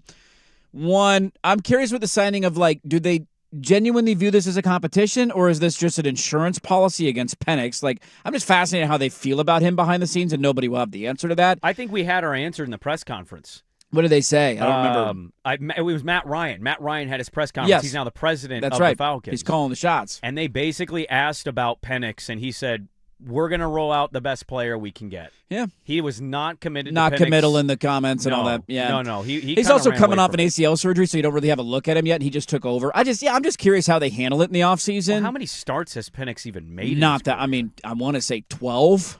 Maybe I'm shortchanging him a little bit, but it doesn't seem like a lot. I kind of wonder if Penix goes the Tyrod Taylor route. Yeah. If he doesn't become a franchise guy, he Just becomes bounce the journeyman around. that you get excited about your team look at that, signing they him got as a Penix. backup. Yeah, and then I think the other question for Atlanta on their side of things would be, do they not feel like they can be in the mix for other quarterbacks in play here? So, like, look at the rest of the quarterback pool. Like, I mentioned this Tua is going to be somebody's option 3 when we talked about it first thing in the morning today. Mm-hmm. It doesn't sound like they're going to get – Kyler's going to get a decent contract out of this. I think teams still view him as a starter, and he's going to get paid a little bit more than Tua, but maybe I'm wrong there. But that's just my sense of it. 12 starts for Penix, by the way. 12. So, that's not a lot. So I think Kyler's higher on the pecking order than him, so he's going to cost more. Do you want to trade for Mac Jones? Like, do you want to give up draft capital? Atlanta traded their first-round pick for a guy who's going to probably spend a decade in prison. They don't have a first-round pick. It belongs to the Rams right now. So it's not like you got draft capital to play with. So when you look at the other alternatives, I agree with everything you're saying. I wouldn't want to touch Tua with a 10-foot pole when my other quarterback is a left-handed guy who can't stay healthy. You got a shorter version of this. You got a shorter, weaker armed version. Michael Penix coming in as your backup. I get it.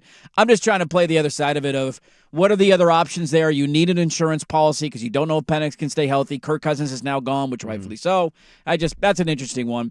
It hasn't happened yet, by the way. It just seems like that's going to happen. It's trending that way. Yeah. Let's get up on a couple other quick ones that just happened. Alec Pierce has just signed an extension to remain in Indy. Boy, did he ever. 4-year, $114 million deal that'll make him the highest paid free agent receiver in NFL history. Am I reading that correctly from Ian Rappaport?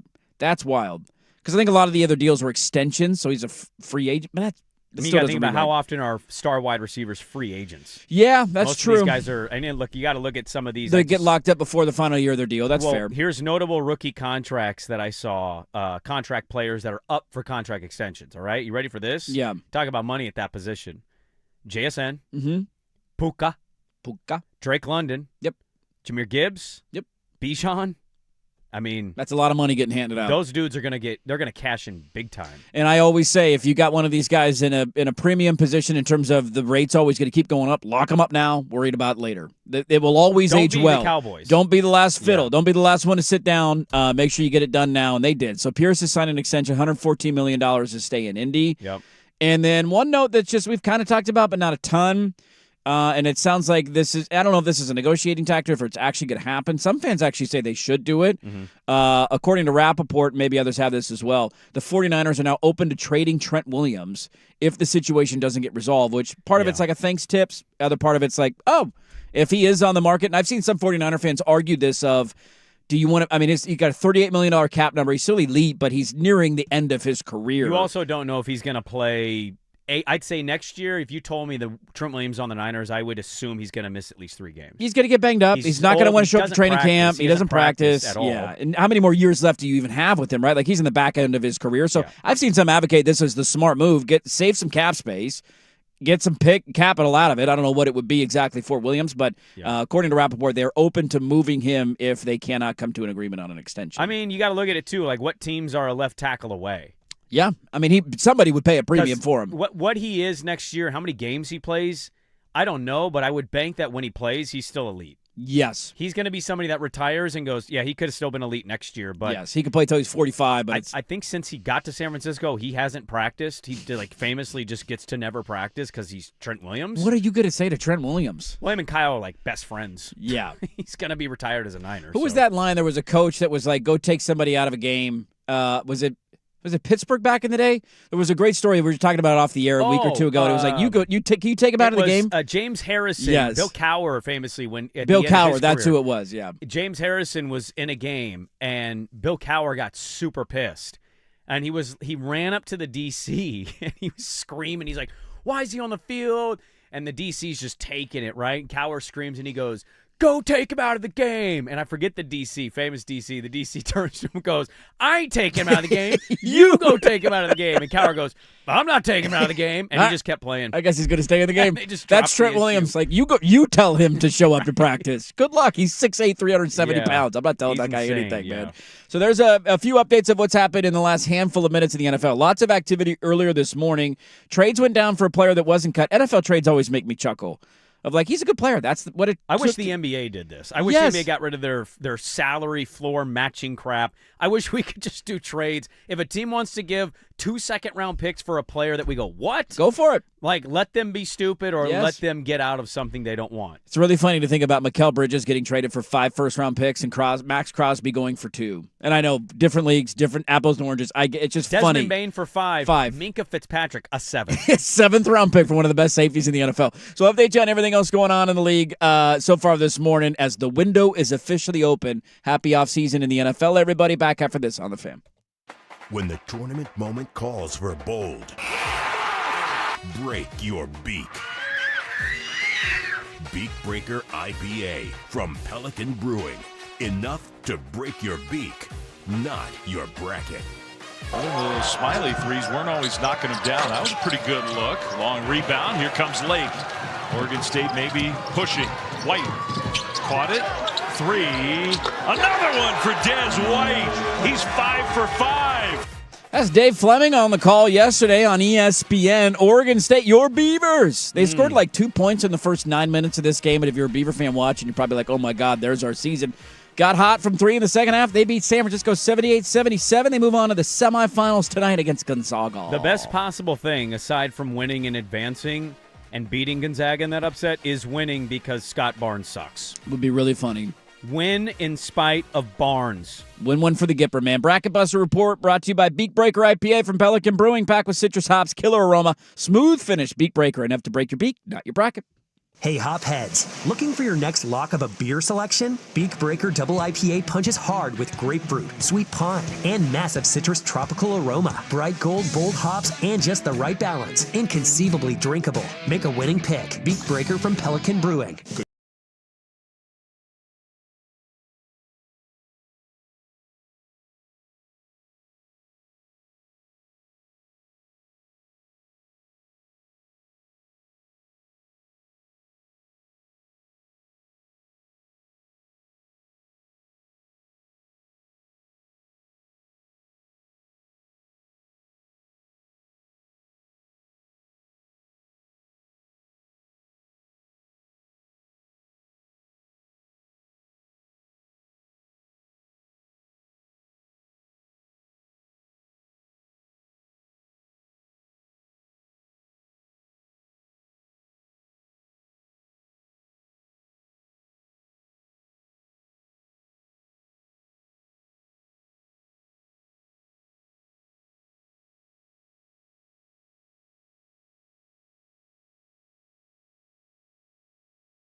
Network, 105.1 FM and 1080 AM.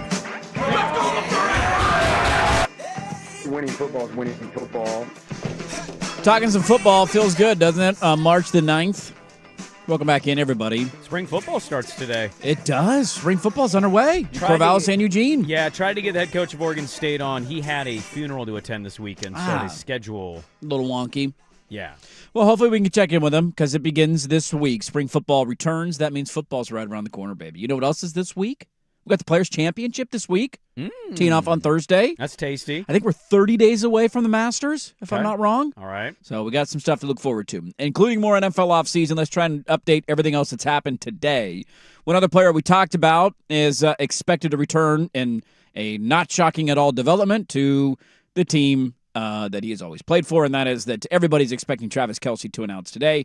All signs pointing to him re-signing in Kansas City, choosing loyalty over maybe a bigger payday. Although Kansas City's got a decent amount of cap space now, if I'm not wrong, because they restructured Mahomes' deal. They cut their left tackle. Like, they cleared out some space. McDuffie obviously was traded, so they got some money to spend, but I think somebody maybe for jersey sale purposes and Swift purposes was willing to throw a bag at Kelce, and he is going to re-sign with Kansas City. Yeah, and I'd imagine they're going to get him on a pretty team-friendly oriented deal, knowing that it's his last go-around, and it kind of works for both sides to have this big, long goodbye, final season together with Mahomes, all that stuff. Right. I can't imagine the last game and how emotional that's probably going to be on the broadcast, the last home game for them with him and Mahomes given everything accomplished. I mean, we talked about this earlier in the first hour as well, and you laughed at the idea that he would play anywhere else, and I didn't disagree with it. It makes the most sense to bring him back. And when you see what McDuffie signed for with the Rams. Dude. And McDuffie's a great player. Yes. I understand Rams fans that are excited about that addition, but damn, that's so much money. And it's not that the Chiefs won't pay DBs. It's that you look at the Sneads and McDuffies, and it just doesn't seem to be a position they want to shell all out for. If you can go get a bigger bag, I think they're aware, and they say, what can we get for you? And then good luck to you. Well, we were talking about this a little bit in the break with the idea of trading Trent Williams. I think a lot of it comes down to your organization's trust in their ability to find guys at that position. Sure. And so that's the fear for some 49er fans of, like, you trade Trent Williams, your drafting ability of offensive linemen has been horrendous. Outside of Trent Williams, there hasn't been a lot there.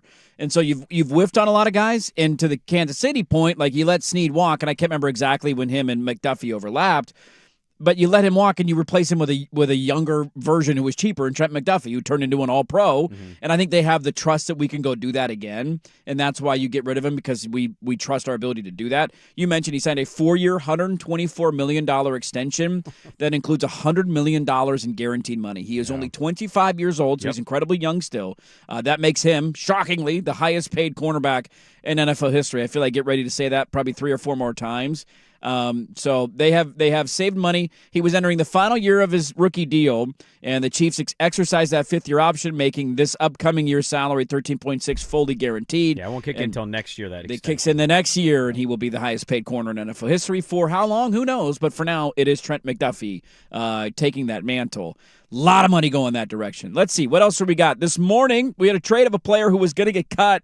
Everybody thinks, he's going to be on the market. Okay, that's a nice little player. And this was very confusing, by the way. Wait a minute. He's getting traded. That happened. Something about Dallas and Green Bay trading defensive linemen around. They did it again this morning. So the Packers were reportedly going to cut Rashawn Gary. Cap-saving move. He's getting a little bit older. He's got, I think, 2 years left, unguaranteed on his deal. They signaled that they were going to cut Rashawn Gary. He's been there for a while. And Dallas said, no, you're not. We're going to trade for him. And then it was reported it was a 3rd-round pick, and then it came out to a 4th-round pick. And so I think that's the final answer on that deal. The Cowboys have traded a 4th-round pick for Rashawn Gary, who, again, I believe has 2 years left on his deal, both unguaranteed, so they can get out of it at any time if this year goes bad. But for 2 years of Rashawn Gary, presumably, they have traded a 3rd-round pick to Green Bay. Yeah, Green Bay and Dallas, fast friends here in terms of doing business with one another. You reunite Gary with Mike is in Green Bay now, so you switch them. And then he's now with Quinnen Williams. The defensive line suddenly looks a lot more respectable. They've been linked to Hutchinson, too, out of Cincinnati. I can't remember if he's an Ohio guy. Hendrickson, sorry, yeah. Hutchinson, where did I come? Okay, I just put Micah back with Rashawn Gary in Dallas. Hutchinson come from? It happens. I think they also are probably going to address some secondary stuff in the draft. And I'll say this about the Cowboys. Don't like to pay them a lot of compliments. They draft pretty well. How about them Cowboys? I mean, how about them Cowboys? Thieneman is a real one on the mocks. Yeah. If they land a Thieneman, your defensive line is pretty damn good. If you add Hendricks into it, You back end with the defense. I mean, Dallas would have to be taken very seriously in that division. I don't know what the Giants are going to be year one Harbaugh. Philadelphia seems like the biggest boom-bust team in that division. Still waiting on A.J. Brown. Boy, Washington went from like the darlings of the NFL to one season later now. It's like, are they going to come back? Is he going to stay healthy? Is that coach long for that job? Is Dan Quinn going to get fired next year? It's, they're sitting in a situation where they might be able to make some noise in the division this season. So agree with you. Dallas might be going from the joke of the NFL, and they probably still will because their owner is insane, to suddenly putting together a nice little roster.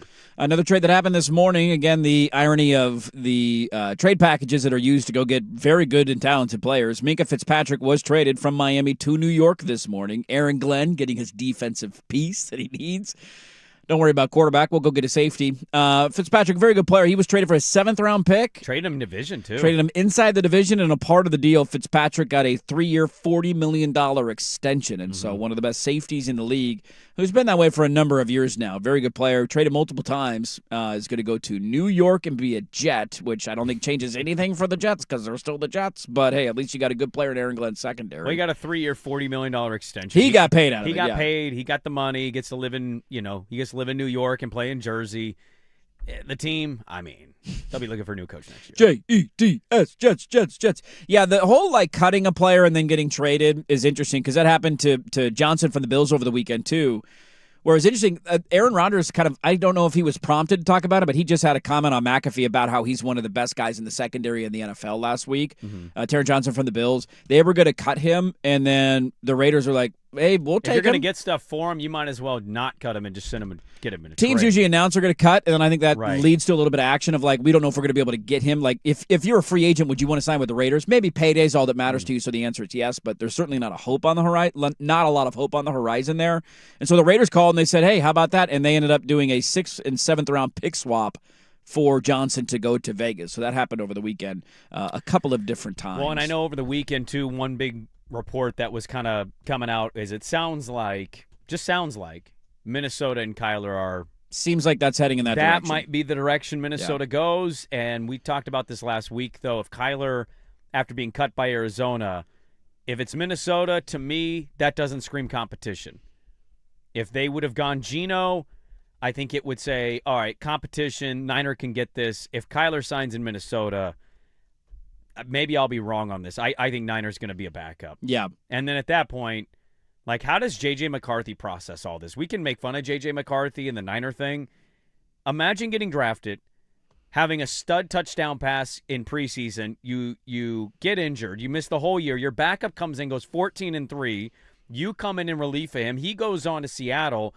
You come in. You kind of suck. He goes on, wins a Super Bowl, and your team comes in and says, we're going to take a former franchise quarterback, and we're going to sign him because we think he's better than you. Not good. I don't even know how you We talked about that with Scoot earlier today, of how do your mentals overcome that. It's not easy to do, man. No. Not easy to do. Doesn't make any sense. We also do have a little bit of a... Look at us getting breaking news. Dude, this is low-key one of the most enjoyable shows of the year because it's just constant. It doesn't stop. The NFL doesn't stop. The window opens right in the middle of our show, and it's delightful. Kenneth Walker III, the MVP of the Super Bowl. What did he sign for with the Seahawks? It is not the Seattle Seahawks. Kenneth Walker III is moving on in free agency. What? And he is signing with the team we just talked about having a little bit of money to spend, the Kansas City Chiefs. Wow. Kenneth Walker III. How about that? According to Ian Rappaport, I have not seen the finances you later, Pacheco. of the deals. Nobody, I believe, has reported the amount yet. What a mistake by the Seahawks. You think it's a big mistake to let him go? It's a mistake? Yeah, I do. I just. You want to spend a lot of money on the running back spot? I just think it's going to be a Saquon Barkley Philly repeat for Seattle. Yes, they just won a Super Bowl, but that doesn't mean that you are better than everybody else, without the same players. Bring it back. There's no reason you shouldn't run it back here. What's the deal? You have the deal in front of you? Nobody's reported the finances of it yet. People are just guesstimating. Both Schefter and Rappaport just reporting that he is signed. What's the guess is? Andrew Brandt guessed if the actual, he didn't give the financial specifics but he said the actual guessing 20 to 25 million over 2 years. Yeah, I saw 10 to 13 an annual average. So whatever. Yeah, once we get that info, we'll pass it along. JSN though, right? JSN's contract is up for an extension. He's going to want to get paid. Is your quarterback going to ask for an extension this offseason? I believe it's I could be wrong on this because I'm not. Does he not have the ability to do that? Maybe I don't wait know one if he more doesn't year? have an ability, but I think it's a Denny-like situation where they wait one more year. Okay, and if he has another good year, he could obviously cash it in further. You got to start asking those hard questions, man. Like you got. You have to pay a lot of guys. You got a lot of good young players on your defense. So it's about making sure you're financially ready to handle all of that. So not an easy one to do. I don't know, man. I don't want to downplay Kenneth Walker. I certainly think he's a tremendous back, and he showed that in the postseason. God, he had a great run in the playoffs. He was awesome in the playoffs, and he was the MVP of the Super Bowl, and deservingly so, because you couldn't give it to one guy you could have given it to the entire defense. They were the MVP. I don't know, man. I'm again, unless it's a Christian McCaffrey, Derrick Henry. I get it. Bijan Robinson. Like, he's not on that level. He's good. Is he that much significantly better than Charbonnet? I mean, I would argue there's a lot of games last year where Charbonnet was their best back. It depended who they played. Yes, because they would kind of, Batman and Robin it. Slightly more physical kind of freak one, but, man, the run he had in the playoffs. I mean, look, it's an all-time. I see Schultz's points of the PR immediately in free agency of the MVP need to walk. win PR. You won the damn You Super won a Bowl. title. Exactly. I don't think it's PR. No, I want the same players. You actually that just want the player on the I team. want Yeah. Kenneth Walker back, period. Yeah. Well, he's not coming back. He's going to Kansas City. Once we know the finances of it, we'll pass it along. And anything else, Brace? I think that's kind of everything that's happened today. Did I miss anything? Is there anything that I'm trying to keep tabs on all of it. You got the Pierce stuff so far. Don't worry. I'm sure something will happen in the next 28 minutes of the show. So when it does, we will pass it along to you. There you go. Moved by the Colts, by the way. Yeah. I mean, from Richardson 2 seasons ago, throwing up moon balls to him, to this year with Jones, just a stud wide receiver. I'll sneak one more in here because I just came across 2 minutes ago. Another local product, Kate Otten, proud Washington Husky, dubs up. Yeah. He has re-signed in Tampa Bay. I once said Kate Otten was good, and somebody was like, he actually hasn't done anything, and then they played the Seahawks, and he had a big game. It was one of those where I was wrong, but I was kind of right. And then you end up being right because he had a big moment. Like, actually, you called it. Kate Otten this weekend had a good game. Good call, buddy. Good call. Yeah. There's some NFL stuff for you. We are back after this. First, here's us with a update. Now, from the George McCoy and Warren Allen Sports Desk, a Sports Center update on the Fan Sports Network, 105.1 FM and 1080 AM. All right, first on the Fan, I'll start us off with a really feel-good story. You sound depressed. I'm not trying to. I think it's just announcer voice. I apologize. 2026 Olympics are happening right now. Obviously, always happen after the Olympics, but a really cool story. French snowboarder Cecile Hernandez, she won gold in the snowboard cross at 51 years old, guys. She previously battled multiple sclerosis, nearly retired, but came back to win, and her daughter was there to watch her do it. She becomes the oldest to win a Winter Paralympic champion. That is just so cool. That's awesome. Love that story. Talk about cool. How about this one? A bar-tailed godwit. It is a bird.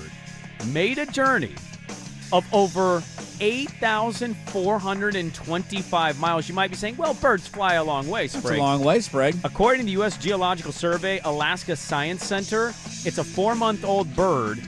It flew 8,425 miles in 11 days. It traveled nonstop from Alaska to Australia. What? It didn't stop flying. The entire time. They tracked it the whole way. How did it do that? No idea. It's the longest they've ever recorded a bird flying consecutively. I'm surprised you didn't bring up, did you see the end of the world fish story? Did you see that story over the weekend? I mean, it's Monday. I got a lot of stories. Okay, well, end of the world's pretty big. It's important. I mean, some Two people of are them trying washed to, up on shore. I'm a little worried. Some are trying to lead us into the end of the world because they think they can make a book happen. Yeah, you ready for this to go down again? Speaking of end of the world, according to sources over the weekend, the NFL's negotiations with the Referees Association, this is flying under the radar, has hit a snag. Wow, we don't want to pay our officials. We want the product to be better. Fans complain constantly about officiating. All you got to do is make them full-time, give them a little bit more help. Pretty easy to do for $1 billion industry. According to sources, there is frustrating mounting amongst the owners. They're asking for too much money. So get ready for replacement refs again. We might be heading that way. A touchdown, no interception. No, I don't know which. All right, more sports scores and stories in 30 minutes. I'm Schultze from the George McCoy at Warren Allen Sports Desk. Heard missing work, insurance companies acting like jerks. Don't call your mom. Call George McCoy at warrenallen.com. The home of Dirt and Sprague. Weekday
All right, welcome back in. Congratulations are in order, Keith in the garbage truck, for actually being on the air when the Super Bowl MVP moved on. Thank you. You're damn right. Thank you. We're here reporting the hard-hitting news. We just go through the hard times out there, you know? This is what we do, baby. We grind. This is what we do. God, I love the NFL offseason. I miss football. Kyler's the next, I would say, huge thing to fall. Unless we got a trade that we haven't heard or talked about. According to Adam Schefter earlier, one team that is interested in signing an off. Oh, by the way, I just saw the deal on Kenneth Walker. Sorry, and then I'll get to that. He had mentioned that Miami interested in Malik Willis, and they're going to be in play for Malik Willis in the move of moving on from Tua. So not that that's shocking because they need a quarterback. The official numbers for Kenneth Walker are out, according to Ian Rappaport. 3-year, $45 million max deal. $14.35 million per year, and Andrew Brandt hit it on the head. $28 million of that 45 is fully guaranteed. So it sounds like essentially a 2-year, and then we'll see. So he's going to be in Kansas City for 2 years, and then he'll be a cap casualty, and they'll move on and they'll find another running back. I just think Kenneth Walker's a good football player. We all know that. That's not breaking news. I just think there's only. So let's go through them right now. There's only a handful of them that you're paying and you're not wanting to lose. Right? Yes. You got CMC, Bijan. Saquon is still this. Saquon is still, even though they had a bad year, he's still that. Gibbs. Yes, Jahmyr Gibbs. And I think Derrick Henry is still in that category. I think he has the ability couple more years, to take over a game last year, and it was a down year. Yes, so, without a quarterback for half of the season, he still had a good year. And so, and I'm maybe sure there's somebody we're missing, right? But the overall point is there's only a handful of those guys. Is Jonathan Taylor in that camp for you? Yes. Thank you. That's a good one. Anybody else we're missing? He was an unreal player. Was James Cook there for you? He led the league in rushing last year. I kind of poo-pooed James Cook, and I was like, you think he'd just take the deal he can get and get back in? I thought he was phenomenal for Buffalo this year. So 1,600 yards, number one in the league, 12 touchdowns. Yeah, I would great say year. Cook earned that. Your top 5 rushers this year were Cook 1, Derrick Henry 2, Jonathan Taylor 3, Bijan, Mustard Robinson 4th, and Devon Achane 5th. Achane just flying. And then you went Kyron Williams 6, Jahmyr Gibbs 7, McCaffrey 8, Javonte Williams, the Cowboys 9, and Saquon was 10th. Yeah. Wild for Saquon to have a down year. Now, granted, it's one more regular season game to still have over 1,000 yards. Well, that's the thing, yeah. He kind of sucked, but. Well, Henry had a, quote, down year because he had the early fumble issues. Remember that? Yes, and he ended up with 1,600 yards and 16 touchdowns. Crazy. It's pretty damn good. But yeah, there's not a lot of guys that fall into that camp. You want a fun look at how different 2 different sports are? Speaking of the same city, so Miami, as we mentioned earlier, is taking on $99 million in dead cap money on Tua's contract. That's a new record. You know what the entire payroll of the Miami Marlins is? Oh, it's like 71, isn't it? $67 million. $67 million. The Miami Dolphins have a $99 million cap hit for Tua to no longer play for them, and the Miami Marlins are paying their entire roster $67 million. Now, is that just a tweet, or do you have? That's just a tweet. I'm really curious the payroll. How many teams pay less in their payroll than the Dolphins are going to pay Tua? That's actually a good question. I'll pull that up. Let me look at MLB payroll. The A's have to be on that list. They have to be on there. You got another one? Yeah, I mean, I don't know how big it is, but it's technically breaking news. Maybe it's big news to you. Maybe for some others. How about this aggressive move for a team that was a playoff team last year? The Carolina Panthers. Come on down. Keep pounding. Have signed Jalen Phillips to a 4-year, $120 million deal, $80 million in guarantees. Only 26 years old. Yeah. Obviously went to Philly last year, and Carolina has now added one of the top edge rushers on the market. Okay, I like it. Carolina, trying to get the defense going there. I'm still kind of curious how the play caller thing was really odd. Canales was trying to say it was his idea, but many behind the scenes think he was kind of forced out of it. Yeah. Their down the field rate in terms of play calling was some of the worst in the league. Bryce Young was not pushing the ball down the field. But defensively, if you're going to win with a Bryce Young as your quarterback, your defense better be damn good. So yes, don't blame it all for going after an edge rusher. Still would have preferred Crosby, but you're saving your picks. You spend some of the capital on a guy like Jalen Phillips. You had asked how many teams were below $99 million in total payroll. So I'm going to go of active players. So I'm doing this as because I think some of this is there's deferred money or dead money or tax payroll and that kind of stuff. So talking baseball? Yeah. Well, it should just say payroll. I know, but there's different. There's a tax payroll, there's a tax bill, there's a total, and then there's an active payroll. Let's go active. Active payroll? Yeah, I'm going to go Marlins. Marlins are even lower than what I'd listed them before. A's? The Marlins active payroll is $39 million. Okay. The A's is right on the dot, $99 million. Oh, is the Pirates They've above? handed out some contracts to some of their younger guys. Pirates are below, they're $86 million. The Rays? The Rays are below, they're $77 million. Is there another team? There's a handful of them. The Reds? The Reds are just above at 103. Oh. The Brewers randomly on this at 96. Brewers, the Nationals. The Nationals are dead last in Major League Baseball at $31 million. The Cardinals, after moving on from Arizona, they're at $39 million. Yes. The Guardians, $55 million. The Twins, $61 million. Wow. The White Sox, $68 million. The Rockies, $73 million. So about 8 or 9 teams, somewhere in that range, are below 99. That's an active payroll. So some of that's a little bit different. What team is sending out, by the way? We're starting to get MLB hype videos because the season's around the corner. Oh, yeah. I love a good baseball hype video. And the Colorado Rockies put one out and was like, we are hitting high on our altitude or some video. Oh, yeah. They're like new season at altitude or something. It looks stupid. Dude, and people responded and were like, I don't care about you at all. No. It's like, why would we? They don't get enough flack. And I remember being livid at the time because the Giants traded for Chris Bryant in a playoff run. He was their late season addition, and then he left in free agency, and it was a huge deal to get him. He was actually pretty good for him for like the 2 months he was there, and then he signed with the Rockies. Nobody's ever heard of him. By the way, from baseball stuff back to football stuff. Yeah, what do we got? We got a trade. Oh, who got traded? Ooh. So Alec Pierce got paid. You know what that means? What does that mean? It means we can't pay the other one. Nope. Michael Pittman Jr. has been traded. To who? From the Indianapolis Colts to Give it to me. Steelers. Nice. DK, Michael Pittman Jr., and we have no clue at quarterback. It's a good thing they got a quarterback. Might be Rodgers. Could be Will Howard. Rodgers told me Will Howard's the next guy.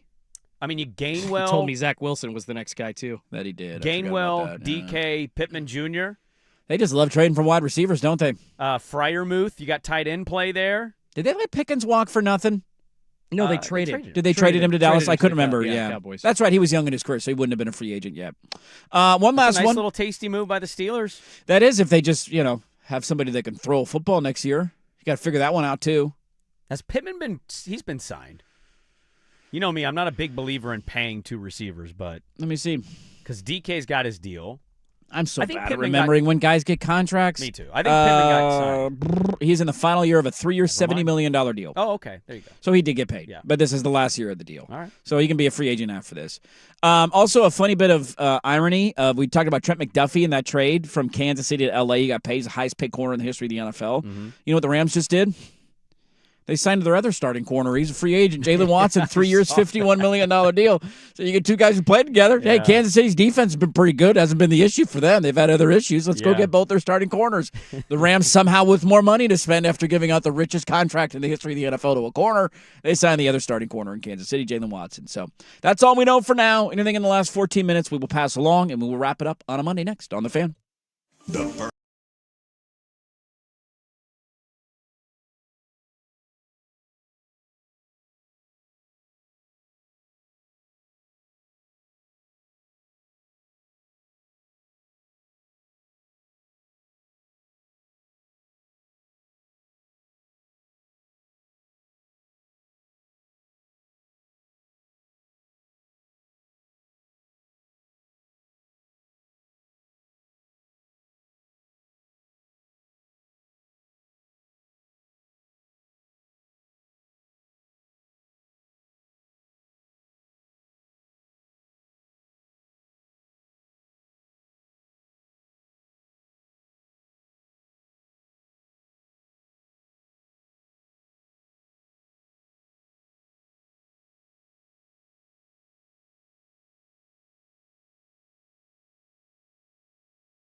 right, hit me with it again, baby.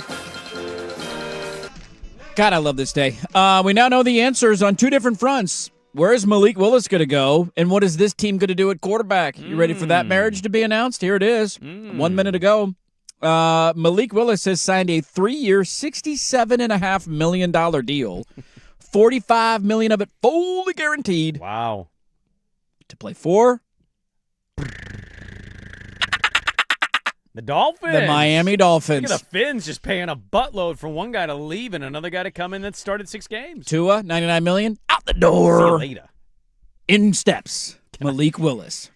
So are they just the Packers of the South now? They hired their defensive coordinator. Yeah, they seem that way. Have they gotten another Green Bay-related individual? Now you get Malik Willis, who was the backup in Green Bay. Who else can they go get? Well, they didn't trade for Rashawn Gary. Maybe they'll get Dobbs. Dobbs is going to be on the move. Dobbs. Maybe they add Dobbs. Yeah, You're losing Tyreek Hill. You need another weapon? I did see. So I was listening to Cleveland radio on my way in today, just out of curiosity. Do you know what they were debating? I thought they'd be talking about the Cav game. No, sir. They were debating. They have one of the best teams in the Eastern Conference. What are we talking? And they disappointed yesterday. You Yes. think that'd be the topic? No, sir. Nope. They were in a rage debate on his show, on Kit Carmen's show. Why are we not a favorable place to land versus Miami? Really? And the other guy was countering as like, you know who finished first in the player grades? That's right. Miami. And the other guy was like, you know who also sucks like we do? Miami. And then they started arguing about Cleveland versus Miami. And he's like, well, what if we offer more money? And the other guy's like, I'd still go to Miami, no taxes. And the other guy's like, but we're just as bad as Miami. Why would you choose Miami over the Cleveland Browns? We're ready for you now. What? And the other guy's like, he's going to go to Miami. He's not going to come here. And the guy's like, why are you saying he's not going to come here? You're not believing in us. No taxes in Miami. Warm There's a weather. nightlife in Miami. Yeah, warm weather. Are You're you the serious? Browns. Guess who won? Miami. I'm going to tune in tomorrow because I bet you that argument's going to Oh, He gonna be they're pissed. yelling at each other. Why didn't he know how great Cleveland could be? We'll see, man. $45 million fully guaranteed. Like the details are like how much of it is signing bonus and annual average and all that. We'll have to wait and see it. But $45 million is the fully guaranteed amount going to Malik Willis, and he will be the starting quarterback from Miami. We also have next trash talk between a media member and an NFL player. Ooh, who's talking trash right now? So Dan Orlovsky. That Dan, I've heard of him. Says there's no more excuses for Lamar. Max Crosby's a Raven. You got to get it done. What does that mean? It means you got to win the Super Bowl, Andrew. I just find that so You better win stupid. it. When we say that phrasing, you better do it now, or else what? Dan said, is he never going to play again in the NFL? It's been that way. It's even greater now. Okay. Lamar Jackson responded to this. Good for Lamar. He said, Dan, there's never been excuses for Lamar, though, and then used a cigarette emoji. If Josh Allen doesn't win a title this year, is he never going to win one? Like, what are we doing here, man? You got to do it now or else. Now or else what? They're going to cut him? Never going to play in the NFL again? His career's over? Yeah. Laramie Tunsil signed an extension with the Commies for anybody interested. Ooh. There was okay. one other one How that about I that? saw that I was going to... Oh, Juwan Jennings likely to leave the 49ers. That was reported. I mean, go get your bag, buddy. Anything else? Did I get It's, it all? Rashawn Gray, smaller one to the Cowboys from the Packers. Yeah. Isaiah Likely expected to sign with the Giants. So there's one last little bit of news. On our way out the Likely door. to the Isaiah Giants. Likely to follow his Okay. head coach to New York. All right. Former head coach, I should say. There you go. Fun little show. We went to Baltimore for the Daily Ticker. One of the Daily Tickers. We had 2 stops. And then we had Mike Richmond on to talk about the Blazers and their weekend. Go check those. 1051thefan.com. We'll put them up here in a moment. If you're watching on YouTube, thanks everybody for watching. Like the video. And we're at 7.99 thousand subscribers to our YouTube page. That means go hit the subscribe button. Let's get to 8,000 today. We can do it, folks. Thanks for being a part of our Monday. Hope you survived daylight savings time. Enjoy the rest of the NFL free agency bonanza. And we'll recap everything else that happens the rest of the afternoon tomorrow morning. The Firm by Harrison Meringue is next. Listen to 105.1 FM The Fan.